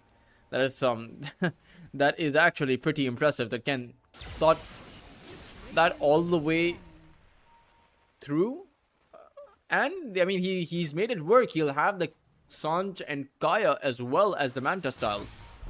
They essentially have two Kayas, but I don't think the sources of Kaya stack.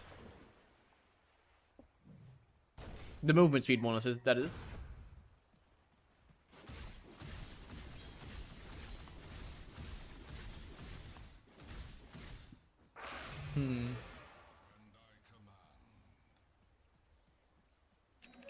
Regeneration. Storm with the Regen Rune. The only problem is with this Ken's itemization is that he doesn't actually have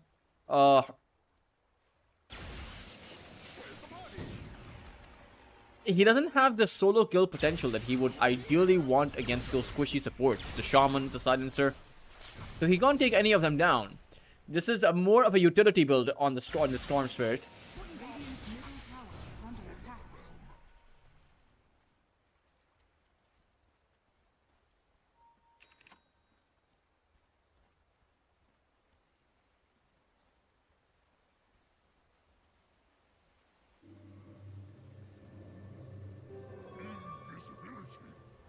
Invisibility. Huzzah!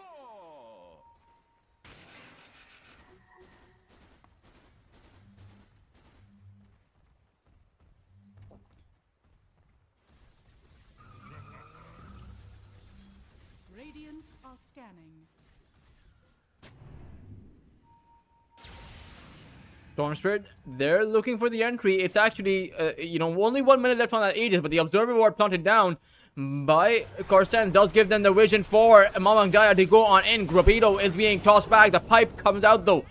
Global Silence has been used as AK will most likely lose his agents, but it's that chaotic offering coming down by Teehee. It's going to be too much for Cartesnsz. They will lose 3 of their heroes. Even the silencer towards that backline is going to end up dropping. 4 of their heroes have gone down as KNP does make his way out, but they weren't even interested in him.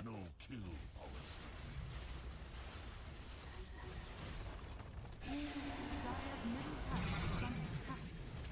Dire's structures are fortified.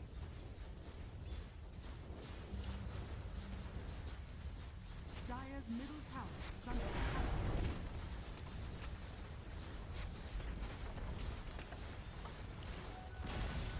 Dire's It's the barracks that will inevitably end up falling. Ivory is certainly the more experienced team coming out ahead. It's not over, but with 30 seconds without the gyrocopter, I think Ivory realized that they might be able to come out ahead with 2 lanes of barracks. And they don't have Rapido though, so they will need to be careful, but the Aegis is there for about 5 seconds. They will end up going back.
Ren is going to end up falling easily enough, done by Ivory. I mean, they don't have any problems with the charge and the Storm Spirit zapping together. I think at this point, the Storm's level 3 zap has a similar speed to the max charge speed as well, coming in from Rick.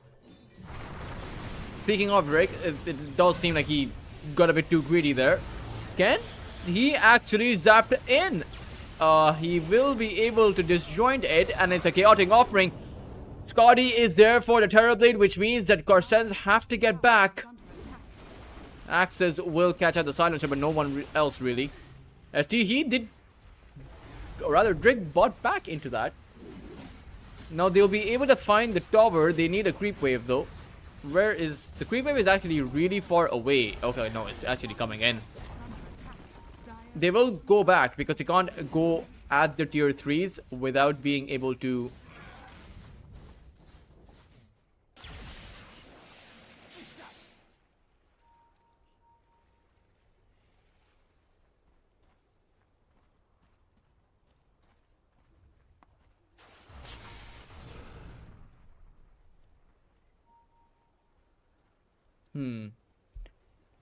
Ken going for a Lincoln Sphere. Wonder who he's making the Lincolns for.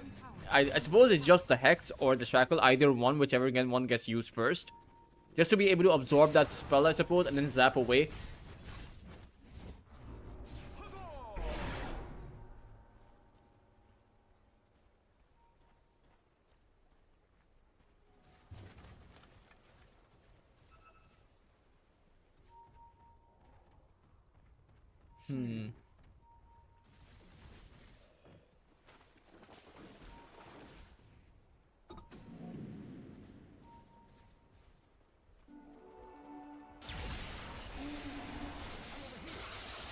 Mamang Dayo is going to be hitting the deck.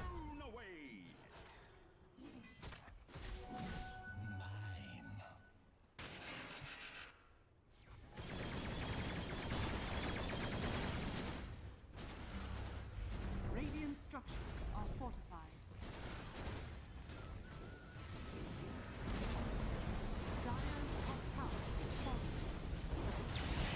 Q.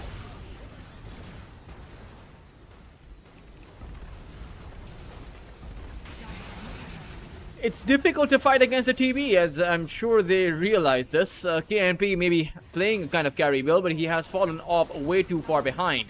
Are fortified. At least in terms of being able to get inside a TB with 5 illusions, all who are incredibly farmed up, all who dish out around 200 damage per hit. Or rather, 300 damage per hit.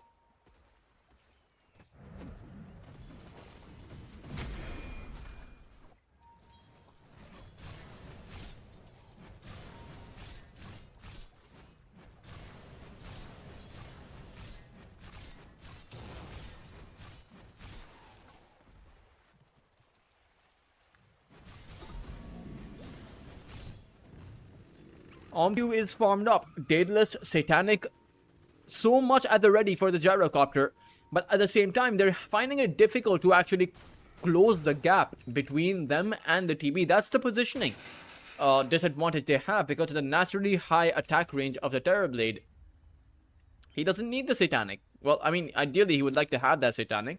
We'll probably get it as his next item. Dire are Maybe going for a Daedalus first, but he can sell the Falcon Blade, get a Satanic. It just depends on what they prioritize. Right now, AK hasn't really felt threatened all that much. Haste.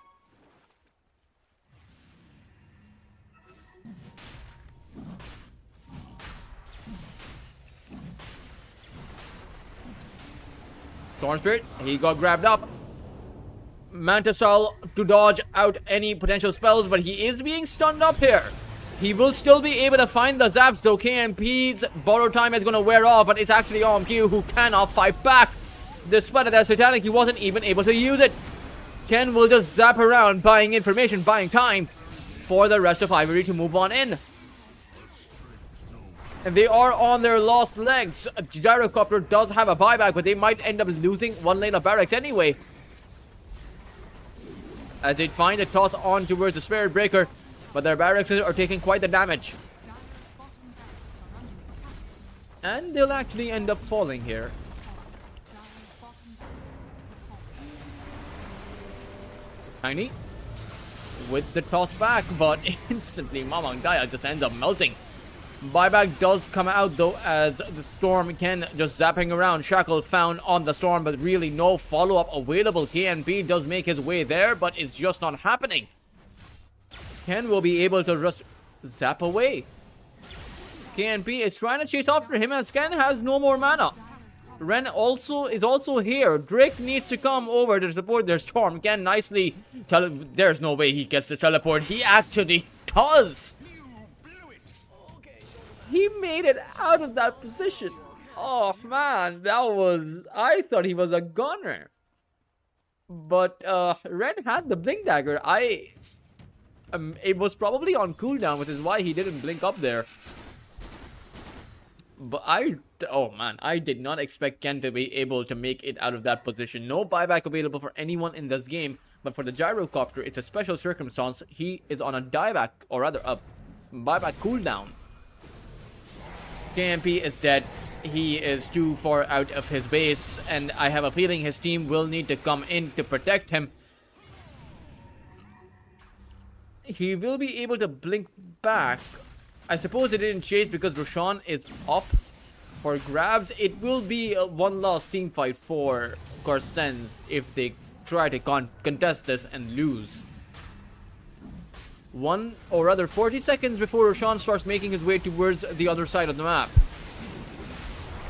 As Mamang Daya will jump in. Aegis is actually going to be grabbed up by Mamang Daya. AK is actually held inside. He'll Hurricane Pike himself towards the other side as Ken jumps on forward, catches Mamang Daya, and takes him out. But he has the second life. It's actually Ren who needs to be a bit careful. He'll end up going down. Q really needs to decide whether he wants to continue fighting in this position. Another strike down.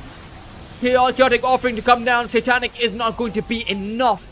GG will be called as soon as they lose their carry, and Ivory will take game number 1. Radiant victory.